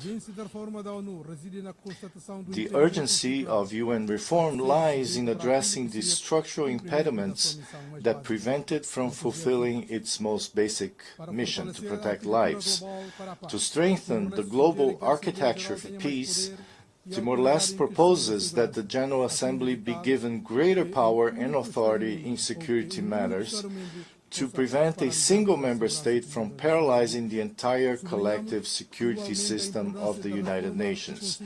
We also underline the importance of reforming the Security Council so that it reflects the vitality and reality of the 21st century and gives voice to developing and smaller states. We remain firmly convinced that an expansion of both permanent and non-permanent membership is necessary to reflect contemporary geopolitical realities. It is the right and duty of our nations to aspire to a Security Council that is more accountable, representative, transparent, relevant, and above all, effective. Excellencies, Madam President, our commitment to peace is reflected in the way we relate to the world. Through political, diplomatic coordination and multilateral cooperation within the community of Portuguese-speaking countries, Timor-Leste joins the collective effort to promote harmony, solidarity, and inclusion, contributing to global and regional challenges. As a member of the G7+, Timor-Leste has brought its own experience of post-conflict stability to influence the global agenda for peace and sustainable development, inspiring coordinated action and diplomacy based on sharing and exchange, with the aim of transforming fragility into resilience. At the 6th Ministerial Meeting of the G7+, held in April 2025 in Dili, Timor-Leste, and fellow conflict-affected countries renewed their commitment to peace-building, resilience, and sustainable development. Excellencies, ladies and gentlemen, achieving the 17 Sustainable Development Goals and fulfilling the 2030 Agenda must be a priority for all. We are, however, concerned that many of the targets to which we have committed ourselves remain far from being achieved. Timor-Leste formally acceded to the World Trade Organization in 2024, and after a committed path towards fulfilling all eligibility criteria, will, on the 26th of October, become a full member of the Association of Southeast Asian Nations, another milestone in our nation-building journey. This is a moment of great significance for national economic development, regional integration, and international recognition, and one of which we are very proud. Timor-Leste has aligned the SDGs with its Strategic Development Plan 2011-2030 and has made notable progress through effective and targeted public policies. With the current government, we are also initiating the energy transition towards renewable energy production and establishing a consolidated policy on the blue economy. Having ratified the Agreement on Biodiversity Beyond National Jurisdiction, BBNJ, in September 2024, Timor-Leste adopted in June of this year the National Strategic Framework for the Blue Economy Policy and Action Plan 2025-2030, focused on the sustainable development of marine resources, improving the livelihoods of coastal communities, and protecting ecosystems. Nonetheless, the achievement of the SDGs does not depend solely on the individual will of each nation. It requires concerted and collaborative global commitment, shared values of humanity, the fight against inequality, peaceful coexistence, and the protection of our only home, the planet Earth. We must not forget the enormous inequalities that persist in the world. For developed countries, achieving the SDGs may be a simple political choice, allocating resources in their budgets. For many others, their realization depends on development assistance, solidarity, and international cooperation in terms of financial resources and the transfer of knowledge. Timor-Leste, as part of the G7+, the group of least developed countries and of small island developing states, is especially vulnerable to the many factors that threaten the achievement of the SDGs. It is necessary to recognize the special circumstances of small island developing states, SIDS, a foundational principle of development since 1992, reflected in the Seville Commitment and the Antigua and Barbuda Agenda for SIDS. The unique vulnerabilities of SIDS, with their small size, remote location, and limited resources, require tailored and differentiated development approaches. It is particularly urgent to translate commitments into predictable and increased means of implementation. Another relevant aspect in this context is the use of the Multidimensional Vulnerability Index, MVI, and ensuring SIDS have a seat at every table. It is no longer acceptable to hold discussions and make decisions on the issues that most affect us without our participation. The international financial architecture must be reformed so that the MVI is applied in development support policies. Access to concessional financing and technical assistance. Climate change is undermining already fragile food security, striking our countries with natural disasters that divert vital resources to reconstruction and humanitarian relief. For this reason, it is particularly important, especially for industrialized countries and major polluters, that commitments under the Paris Agreement and the Glasgow Climate Pact be honored, with the allocation of resources for true climate justice. The opportunity to achieve these objectives before us at COP30 in Benin this November. It is our opportunity to channel ambition in the right direction, honoring the Seville Commitment. It is also imperative to advance AI and digital capabilities in LDCs, while concurrently safeguarding cybersecurity. This requires investing in digital infrastructure, enhancing digital literacy, and implementing e-government initiatives. Promoting AI research and innovation, cultivating talent, and establishing a policy framework are also pivotal for fostering growth. Nonetheless, international cooperation remains essential to establish comprehensive regulations governing the use and development of AI. Madam President, Excellencies, this past May, Timor-Leste hosted the Regional Conference of the United Nations Special Committee on Decolonization. This meeting had profound significance for the committee and for all who value self-determination, democracy, and human dignity. Holding this conference for the first time on Timorese soil allowed participants to witness our example as a success story and to renew collective hope for freedom and solidarity, reaffirming the crucial role of the United Nations in defending peoples. That same week in Dili, we hosted the first Asia-Pacific Solidarity Conference for Western Sahara. The voice of the Sahrawi people, silenced for half a century on the international stage, needs and deserves our attention and our collective strategic action. Timor-Leste's connection with the history of Western Sahara is of a moral nature. In the words of our Prime Minister, Kai Rala Shanana Guzmão, the suffering of the Sahrawi people was a lesson for Timor-Leste when we decided our own popular consultation since the postponement in 1992 of the referendum promised to Western Sahara marked all those who dreamed of independence. As the suffering of the Timorese people came to an end before that of our brothers and sisters, we will always in this House and in every forum of dialogue be amplifiers of the right to self-determination of Western Sahara, calling for a collective resolution of the conflict.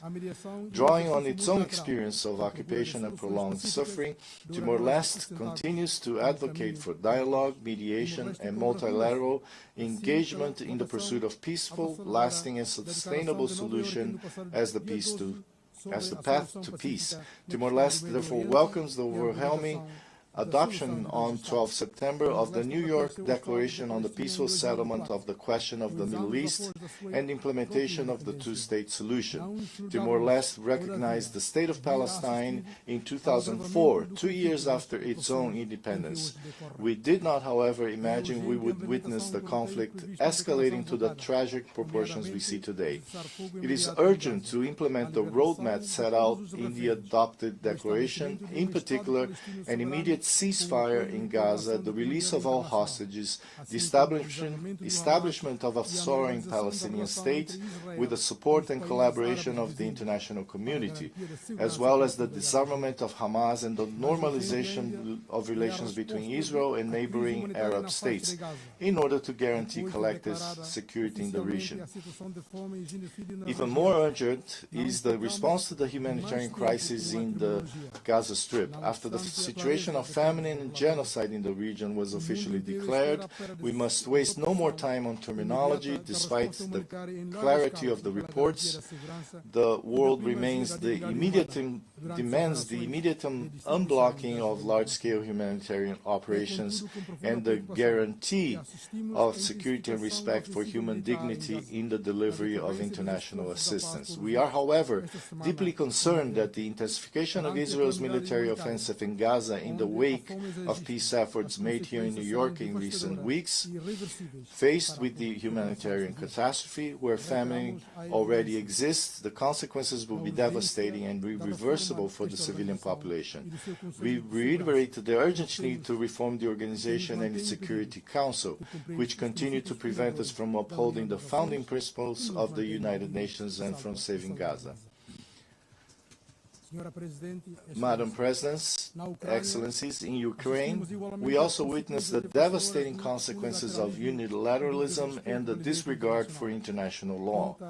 The cost will be borne by all of us. Timor-Leste expresses its deep concern over the great human rights violations and the humanitarian and environmental consequences of the Russian war of aggression against Ukraine, including ongoing attacks against essential infrastructure, which have caused devastating impacts on the civilian population, including women and children. We call on all parties to the conflict to comply with their obligations under international humanitarian law, to spare civilians and civilian objects, to ensure the safety of all in accessing humanitarian relief, and to refrain from attacking and destroying items indispensable to civilian survival. We cannot ignore the many other theaters of violence and instability that weigh heavily on our common conscience. From the Sahel to the Horn of Africa, from the Great Lakes region to Haiti and Southeast Asia, right on our doorstep. Each of these crises carries its own history and complexity, yet they share a tragic pattern: the suffering of civilians, the erosion of trust in institutions, and the perpetuation of cycles of displacement and loss.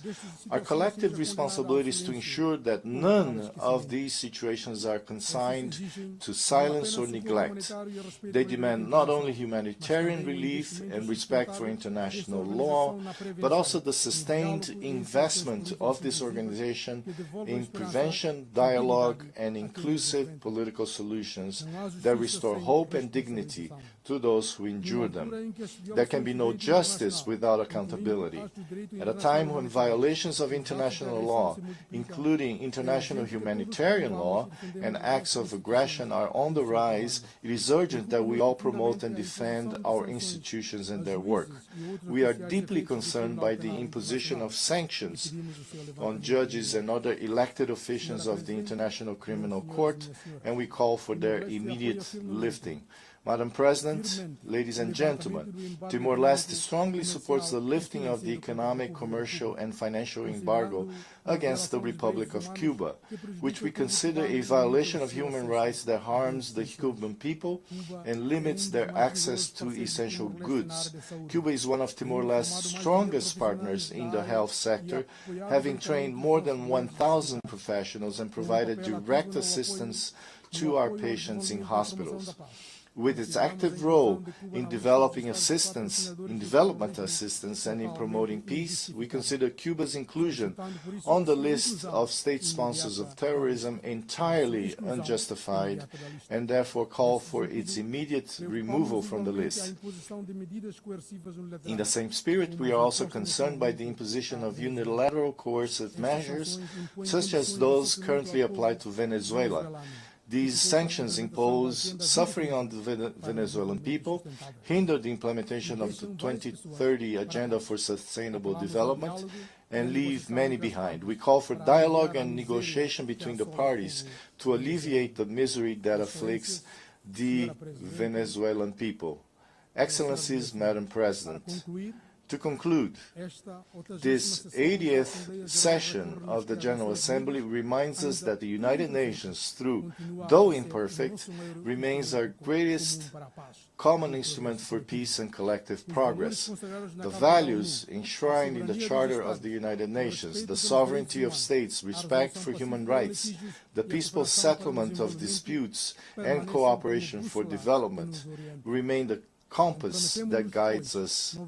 Let us therefore renew our commitment to multilateralism, not as an abstract principle, but as a daily practice of listening, compromise, and joint action.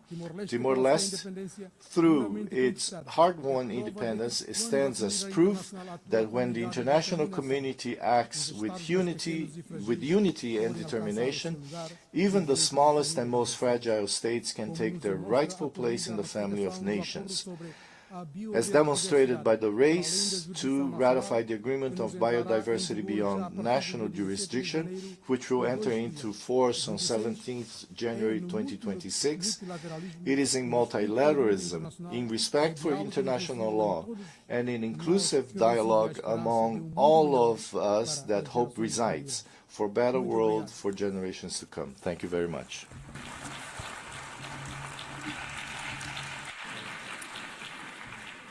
I thank the Chair of Delegation of Timor-Leste.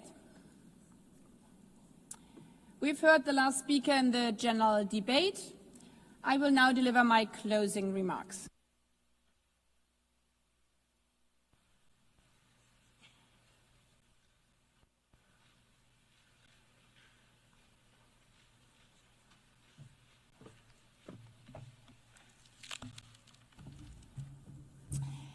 Excellencies, ladies and gentlemen, at the beginning of this week, we referred to the United Nations as the House of Diplomacy and Dialogue, standing at a crossroads, a place where we gather to have hard conversations during challenging times. If this high-level week is an indication, this House is fulfilling that purpose. The United Nations is still relevant.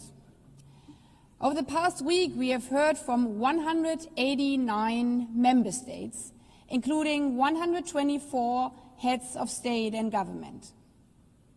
Delegations, I thank you for your proactive leadership, for embracing diplomacy, for not shying away from the hard topics, for proving why our United Nations remains critical, especially facing a crossroads. I would like to thank the host country, the United States, for their continued and generous support, reminding that the host country agreement obliges to give access to all delegations, as otherwise the House of Diplomacy would not work. I express my deep gratitude to the City of New York, particularly the NYPD, as well as colleagues across the UN Secretariat for making the high-level week possible.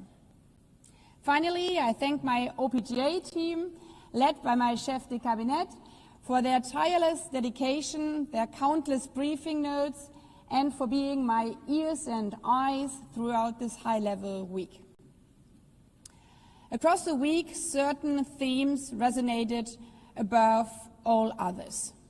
Chief among them, peace and security.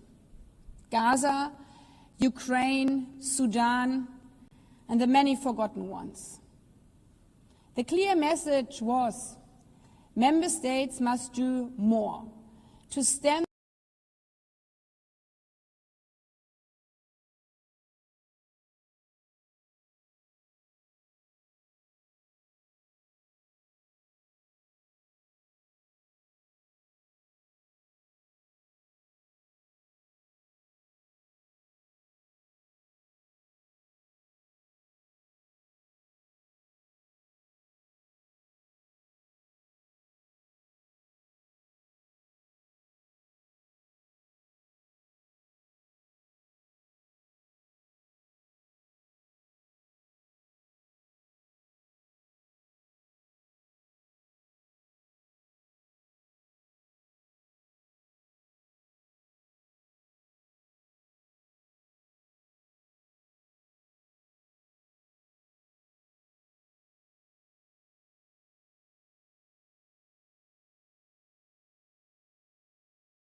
The conference, coupled with the New York Declaration, showed diplomatic movement on an issue long considered immovable. But while we are gaining traction politically, on the ground, the situation remains catastrophic and unacceptable. We should not delude ourselves. The real test now is whether the momentum generated here can be translated into tangible, short-term measures in and for Gaza. An immediate ceasefire, a surge in humanitarian aid for the civilians, the immediate release of the remaining hostages, and lay the foundation for a peaceful, long-term perspective, the realization of the two-state solution. The only way to achieve lasting peace, security, and dignity for both Israelis and Palestinians. The Charter is not only a blueprint for peace, it's also a vision for shared progress across every pillar. Dozens of delegations spoke on the impacts of climate change and the ticking clock we face in delivering on the Sustainable Development Goals by 2030. That clock does not stop while we are here in this room. I don't know if you were in the hall, but as the Prime Minister of the Bahamas was delivering his remarks here, his country back home was bracing for the landfall of the cyclone Nene. It's happening now. Climate crisis won't stop if we deny it. The climate crisis is the biggest security threat in this century. We face it together or we suffer alone. Conversely, if we work together to tackle climate change, we can capitalize on the benefits all together. Last year alone, investment in renewable energy amounted to $2 trillion. So as you can see, there are also positive tipping points. Looking at the amount invested in renewable energy, there's no way back, as no investor wants stranded investments. And thus I commend member states who joined the UN Climate Summit and pledged stronger, more ambitious climate targets in the light of COP30 in Belém. However, we are still not as far as we need to be, and financing is the clear obstacle. Financial reform was mentioned repeatedly throughout the general debate and discussed in detail during the first biennial summit for a sustainable, inclusive and resilient global economy. The commitment made in 2015, repeated last year in the Pact for the Future, must be met. To build resilience for countries facing ruinous climate consequences, we need to unlock financing. The technology is there, the need is there, we now have to match it. And make no mistake, this is not charity. Addressing these borderless challenges and financing sustainable development is an investment in our collective future. Investing into green technologies and fighting the climate crisis is our best security protection. Excellencies, I would also like to take this opportunity to commend delegations for engaging in sometimes challenging discussions around SDG-related issues, including the high-level meeting on non-communicable diseases and mental health, the 30th anniversary of the World Programme of Action on Youth, and the Global Dialogue on Artificial Intelligence. The discussion on AI in particular lends only further credence on the argument that we are better together. Few of us would be comfortable leaving the benefits or risk of this immense resource in the hands of a few. The opportunities are vast, as we discussed all together, from farmers accessing plans for resilient seeds, to city planning, to disaster risk management. AI is a tool that must be harnessed for all of humankind, equally in a controlled manner. This last point bears repeating, as the risks of AI are becoming only more prevalent, and age-old biases are being perpetuated by algorithm. As you can see, for example, when 99% of sexual-related deepfakes are targeting women and girls. Yet, as we also heard and saw on Monday's celebration of 30 years since Beijing, when female leaders spoke one after the other, there's power in joining forces, in taking the right course at the crossroads, and doing the right thing. So many strong female presidents, many the first of their country, all reminded us that women's rights are the yardstick of freedom of a society.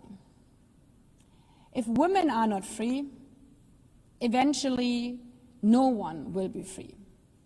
But the opposite is also true. If women are free, finally everyone will be free. If women are not represented equally or participate equally in societies, economies perform worse. Some estimates note that closing the gender gap would add 7 trillion to the global GDP. And a few words through applause from this audience as often as that of the mention of a future possible Madam Secretary General. Excellencies, throughout the week there were moments of energy, even electricity, where we really felt the collective will to do better, to reach further, to choose the right path at the crossroads. It's an energy that reminds us that this institution indeed matters, that we need it more than ever, an energy that also proclaims now is the time to grow and change. Colleagues, this is an energy, a moment in time that we need to grab and run with. And the conditions are there. Indeed, UN80 and the reform agenda was, as they say, the hot topic throughout the week. The Secretary General's report on mandate implementation review, the revised budget and his proposals for structural changes and programmatic realignments offer us a concrete pathway to make this institution better, stronger, more effective, fit for purpose. But this is not only about trimming budgets. It's about strengthening delivery. It is about priorities. For that reason, it is important that delegations take the discussions here back to their capitals. Discuss also back home in national parliaments how every government can constructively support and implement these processes in a way that make this institution work better, deliver better. For all of us, but especially for those who still look to the streaming blue flag as a sign of hope, even in the darkest hours. For those who have the benefit of living in peace and social security, and, as recent surveys showed, even in spite of all global narratives, still value the benefits and necessities of the UN. On this point, I would like to thank the many, many delegations who responded to my call for positive reflection on the UN's 80th anniversary. We have heard dozens of statements infused with this theme of better together, of countries who freed themselves from colonialism to join as an independent state, the family of nations, of countries like my own who reunified because of the international community, of countries who sought support from the UN for mediation, for peacekeeping, for democratic reform, for aid and relief. Even if we have not always succeeded, but the point is that we have always tried. Excellencies, these examples highlight specifically why this organization was created: to tackle the problems no country alone can solve, to support others in their times of need. This week's general debate, with strong engagements and impassioned words, showed that we are capable of finding the strength to lift up our common leadership, to find collective solutions, and to take the right path at the crossroads. Let us go forward in this spirit.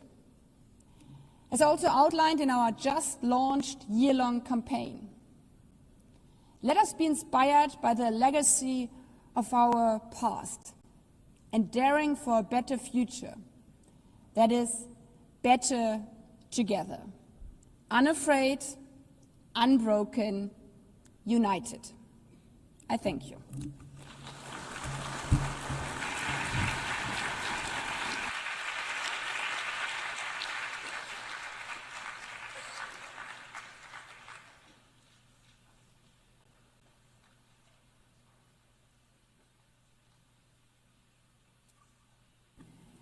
The exercise of the right of reply has been requested.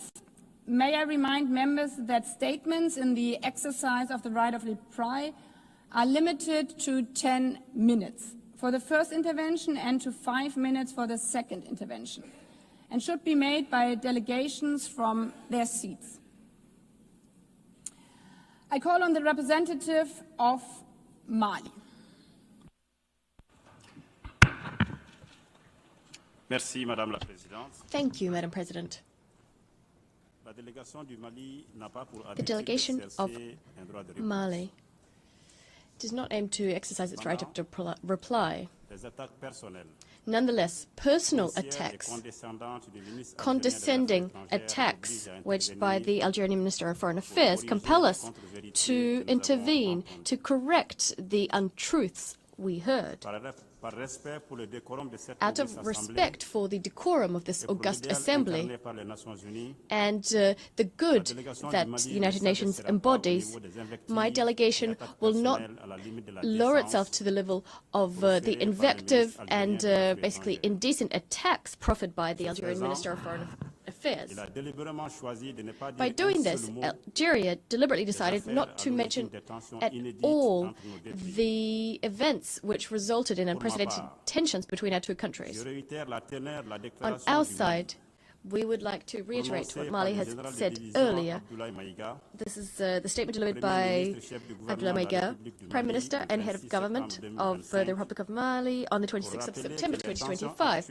He recalled that current tensions between our two countries are rooted in, first and foremost, in the unacceptable interference of the Algerian regime in the internal affairs of Mali. The Malian people decided to take charge of its fate and take ownership of the peace process. There were then disputes regarding the destruction by the Algerian armed defense forces of surveillance and reconnaissance drones of the Malian armed and security forces in the night between the 31st of March and the 1st of April 2025. A few hours after the incident transpired, the Malian government learned from the press of a communique issued by the Ministry of Foreign Affairs of Algeria claiming ownership for the destruction of a drone which purportedly violated Algerian airspace 2 kilometers. In order to conduct an in-depth investigation, the Malian authorities requested from the Algerian authorities to provide them the evidence underpinning their allegations. Over 72 hours later, no satisfactory follow-up was provided by the Algerian party. Following our own investigations and on the basis of scientific proof that was published on the 6th of April 2025 in a communique, the government of Mali drew a conclusion of which it is absolutely certain. The drone of the Malian Armed and Security Forces was destroyed following a premeditated hostile act waged by the Algerian regime. This conclusion is underpinned by the following. First, the guilty silence of the regime in Algeria and its refusal to cooperate. Second, specific data about the trajectory of the aircraft recorded by our systems unambiguously proves that the drone never left the airspace of the Republic of Mali. What's more is liaison with the drone and location information, all of it is located on Malian national territory. As I'm sure you understand, these allegations of supposed violation of Algerian airspace are absolutely absurd in light of the above. After all, the debris of the drone was found within Malian territory, over 9 kilometers from the Algerian border. How could it have ended up there if it was within Algerian territory, 2 kilometers within? This violates the laws of physics. It's simply impossible. It's simply impossible for the drone to have ended up there. This is clearly an unprecedented attack, unprecedented in the relationship between our two countries. This hostile act, unfriendly and condescending, is further proof, if there was ever any need for it, of the fact that the Algerian regime is sponsoring international terrorism in Mali and the Sahel. Indeed, the destruction of the Malian drone clearly sought to undermine the neutralization of armed groups who have claimed terrorist groups, claimed that they've conducted terrorist acts. Faced with these attacks and a refusal to cooperate on the part of the Algerian regime, the government of the Republic of Mali decided to institute proceedings with the International Court of Justice. Regrettably, even though it's unsurprising, it's regrettable that the Algerian regime refused to recognize the jurisdiction of the ICJ. As a way of defending itself, the Algerian regime claims to respect this international jurisdiction. It's easy to see that this Malian drone that was shot down is a source of embarrassment for the junta in Algeria.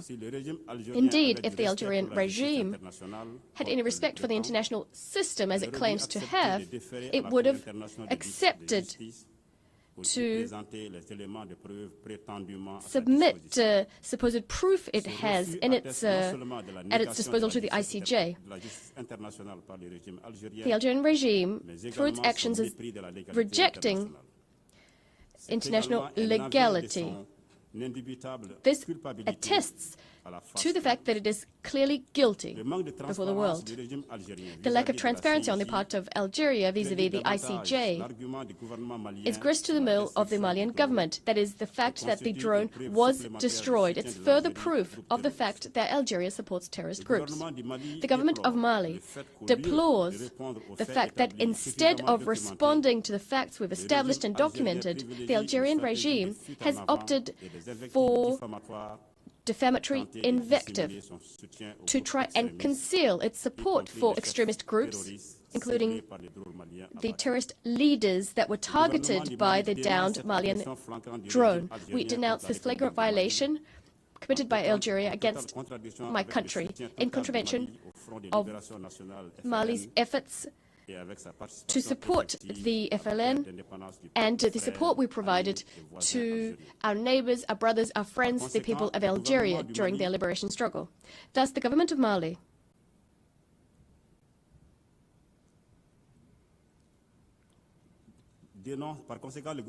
As a consequence, the government of Mali reaffirms its call for the Algerian regime to put an end to this unacceptable interference in the domestic affairs of Mali, as well as its support to terrorist groups which are destabilizing the Sahel. The Algerian regime would be better served to focus its efforts on its own contradictions and the government's challenges, which are vast and from which it has been distracted.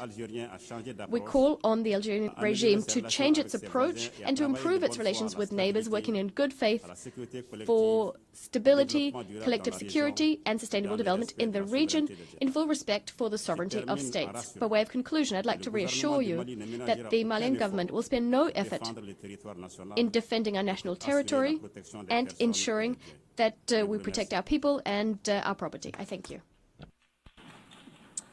I call on the representative of Morocco, followed by Algeria.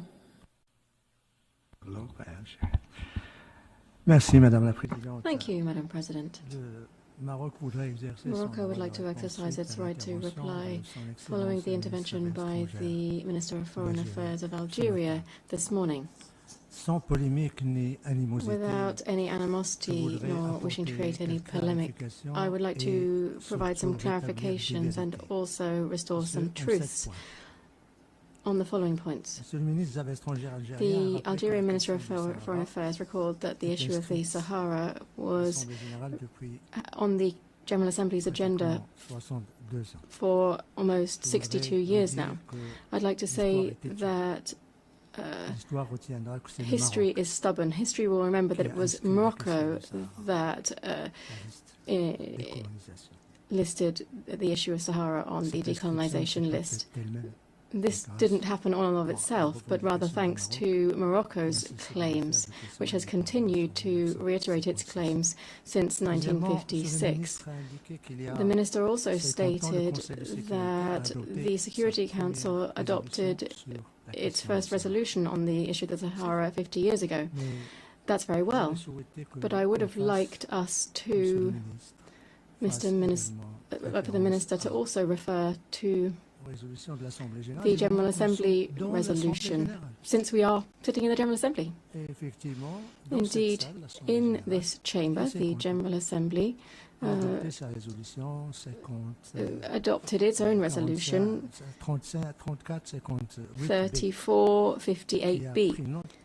This took note of the Madrid Agreement that brought an end to the Spanish colonization of our southern provinces.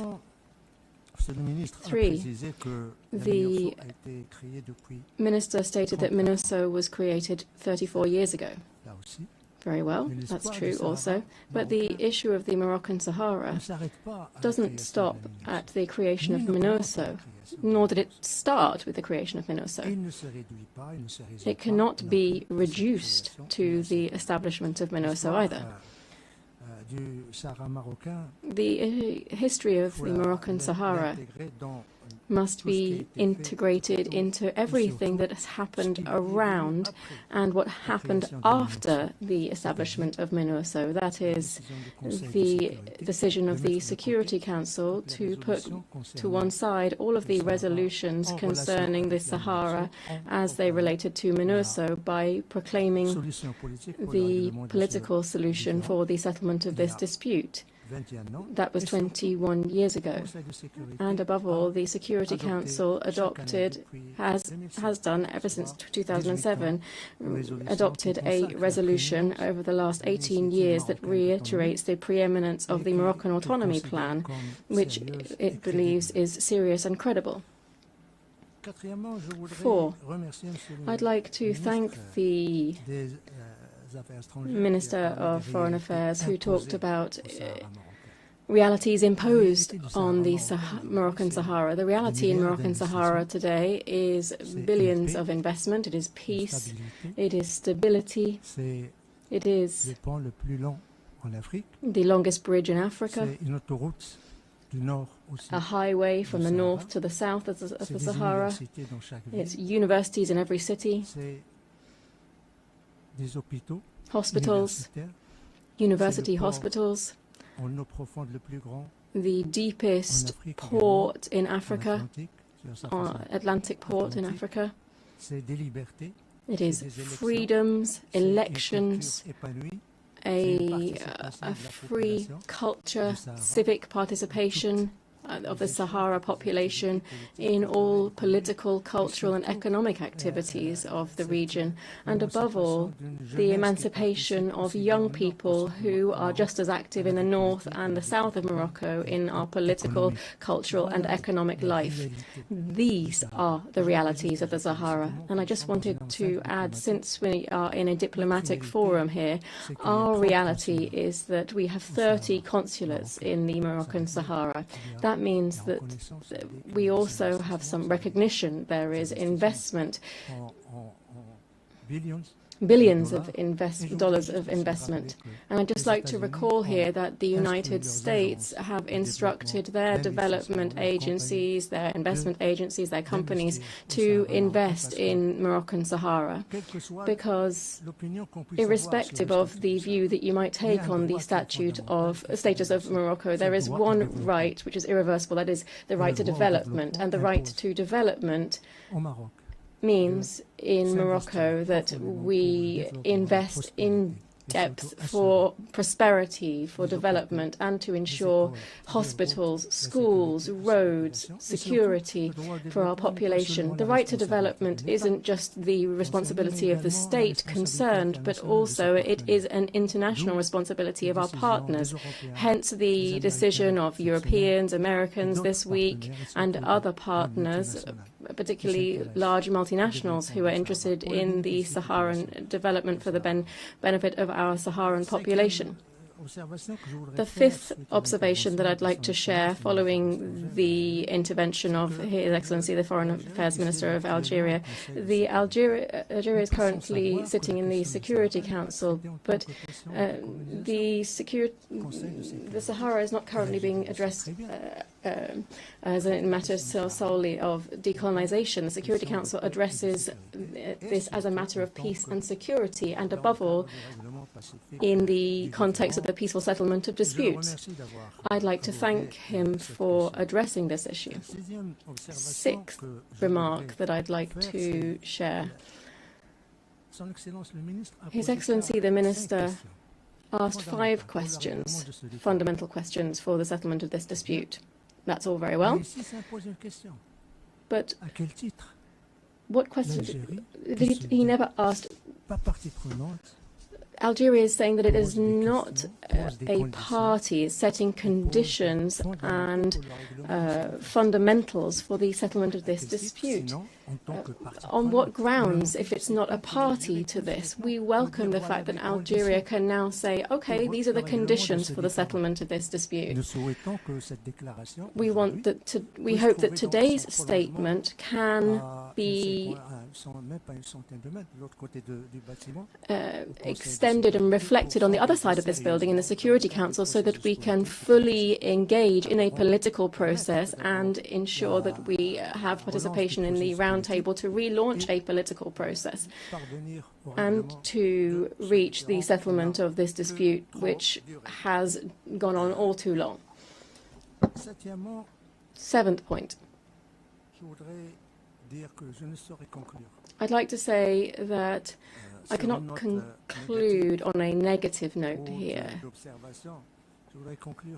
I'd like to conclude in echoing the message of His Majesty the King that was stated on the 30th of July last, that was addressed towards our neighbour Algeria. His Majesty the King reiterated the international momentum and support of more than 120 countries that support the Moroccan autonomy plan, the dozens of countries that have recognised Moroccan Institute, and the members of the Security Council that have reiterated either the Moroccan autonomy plan, as more than 2/3 of the EU members that are in favour of the initiative for the definitive settlement of this issue. His Majesty the King, when he referred to all of these outcomes, said, and I quote His Majesty the King, this is a favourable position towards law and legitimacy, inspires us. It pushes us further towards a quest for a consensus-based solution that would save face for all parties, where there are not winners or losers. That's the end of the quote of His Majesty the King. Thank you very much. I call on the representative of Algeria. شكرا سيدة رئيس. Thank you, Madam President. My delegation has asked for the floor to respond to the statements by two delegations in this hall as they exercise their right of reply. First, concerning Mali, we are surprised. This is our first comment. We are surprised. When the representative of Mali talks about decorum, he should rather teach decorum. The representative of Mali, he teach the representative of Mali decorum. The representative of the junta. Second, the representative of the foreign minister of Algeria. His statement was comprehensive. He refuted the claims, the provocations that we've listened to 2 days ago by the representative of the putschists in Mali. It was abundantly clear that the response of the foreign minister was addressed to the putschist junta in Mali. In addition, Algeria does not and will not succumb to desperate attempts to provoke us. Out of respect, out of appreciation to the neighborly, brotherly Malian people, we do not and will not succumb to such distortions led by a putschist junta, whose representative, who came here to speak on the behalf of this junta, came here to talk from this rostrum to settle his personal scores with my country. Second, regarding Western Sahara, in response to the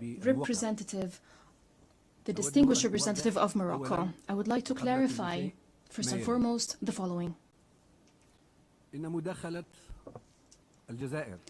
The intervention by Algeria, delivered by the Minister of Foreign Affairs this morning, abided strictly by the historic parameters agreed by all at the United Nations, the legal and historical parameters, especially the decolonization agenda of the United Nations when it comes to Western Sahara.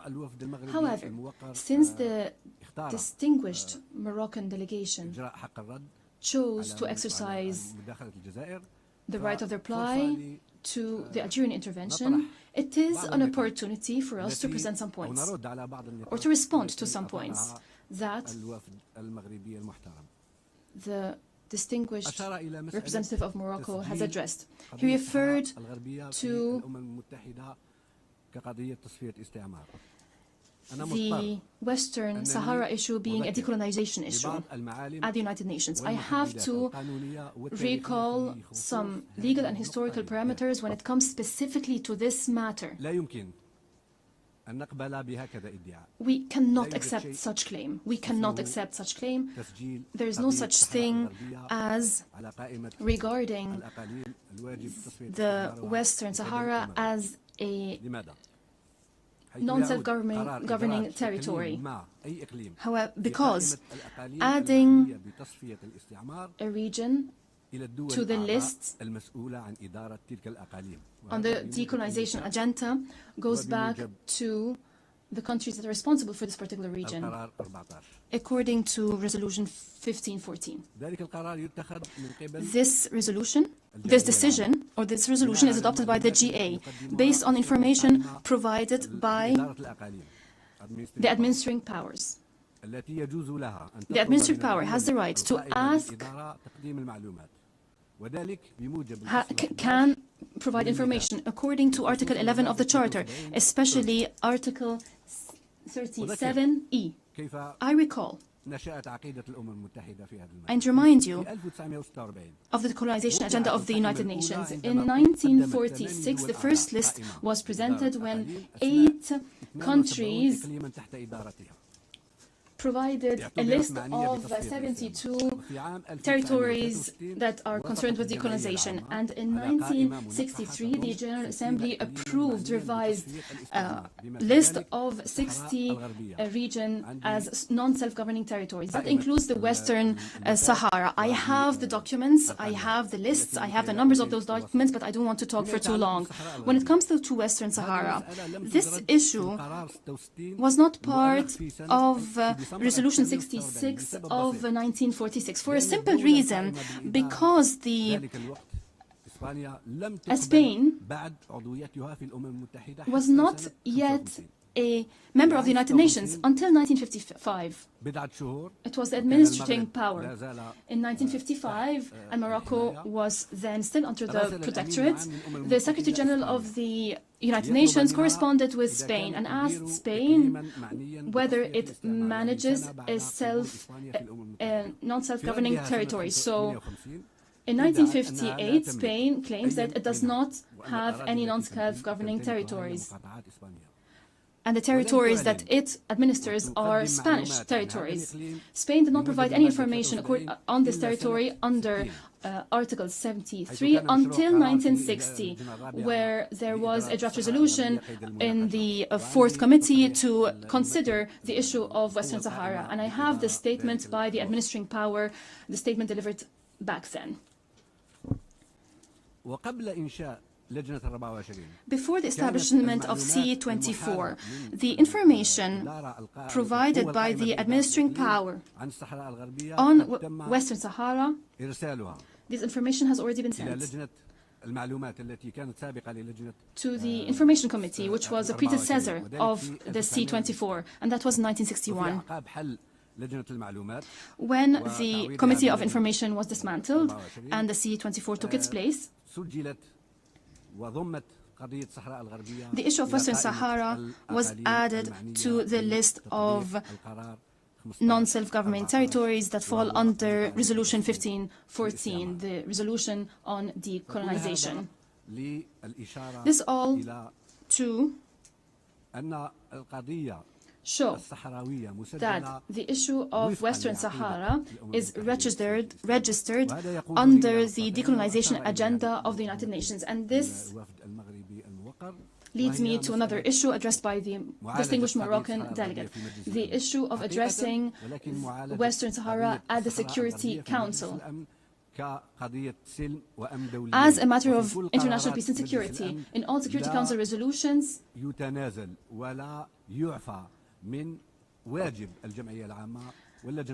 it is stated that the Fourth Committee, the C24, and the General Assembly shall continue to consider the Western Sahara issue as a decolonization issue. All Security Council resolutions stress this matter. A final point, since the Moroccan delegation has referred to how Algeria considers the Western Sahara issue and why we even consider this issue. We are a responsible member of the United Nations. Algeria addresses all just causes. Second, Algeria is a neighboring country, and it is concerned with what transpires in neighboring countries. We must, it is our duty as a responsible member in the United Nations, we must respond, we must explain what needs to be explained regarding this issue and in other issues. If there is insistence to drag Algeria as a party to this issue, Algeria says the following. I repeat what the Foreign Minister has said this morning. Algeria says, negotiate with the party concerned. There's a need for direct, unconditional negotiations in good faith between the Polisario Front, the party concerned, and the Kingdom of Morocco, the other party concerned, to settle this issue. I thank you. I now call on the representative of Mali for a second intervention. May I remind you of time to be 5 minutes. Merci, Madame la Présidente. Thank you, Madam President. Je ne prendrai pas beaucoup de temps. I won't take up too much of our time. I just decided to request the floor to say the following. I listened very carefully to the response of the representative of Algeria. I was expecting to hear answers regarding the root of the tensions between Mali and Algeria, but we heard the same ad hominem attacks, the same invective we heard earlier. The root, the crux of the problem is the unacceptable interference of Algeria in the internal affairs of Mali. That's the first thing. And second, it is the destruction of the drone of the Malian armed and security forces by the Algerian regime. So I do have two requests for my Algerian counterpart. The first being for him to please tell his authorities to consent to our application instituting proceedings with the ICJ, and also to provide any evidence which was not provided to the Assembly. And my second request is an invitation for the Algerian authorities to stop their hostile acts against Mali and to opt for a constructive approach in keeping with the traditions of good neighborly relations between our two brotherly nations. I thank you very much, Madam President.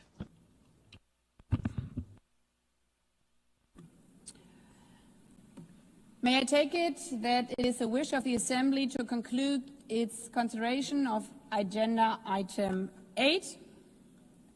It is so decided. I would like to thank all of you, all delegations again, for this year's high-level week. I wish you a good day. The meeting is adjourned.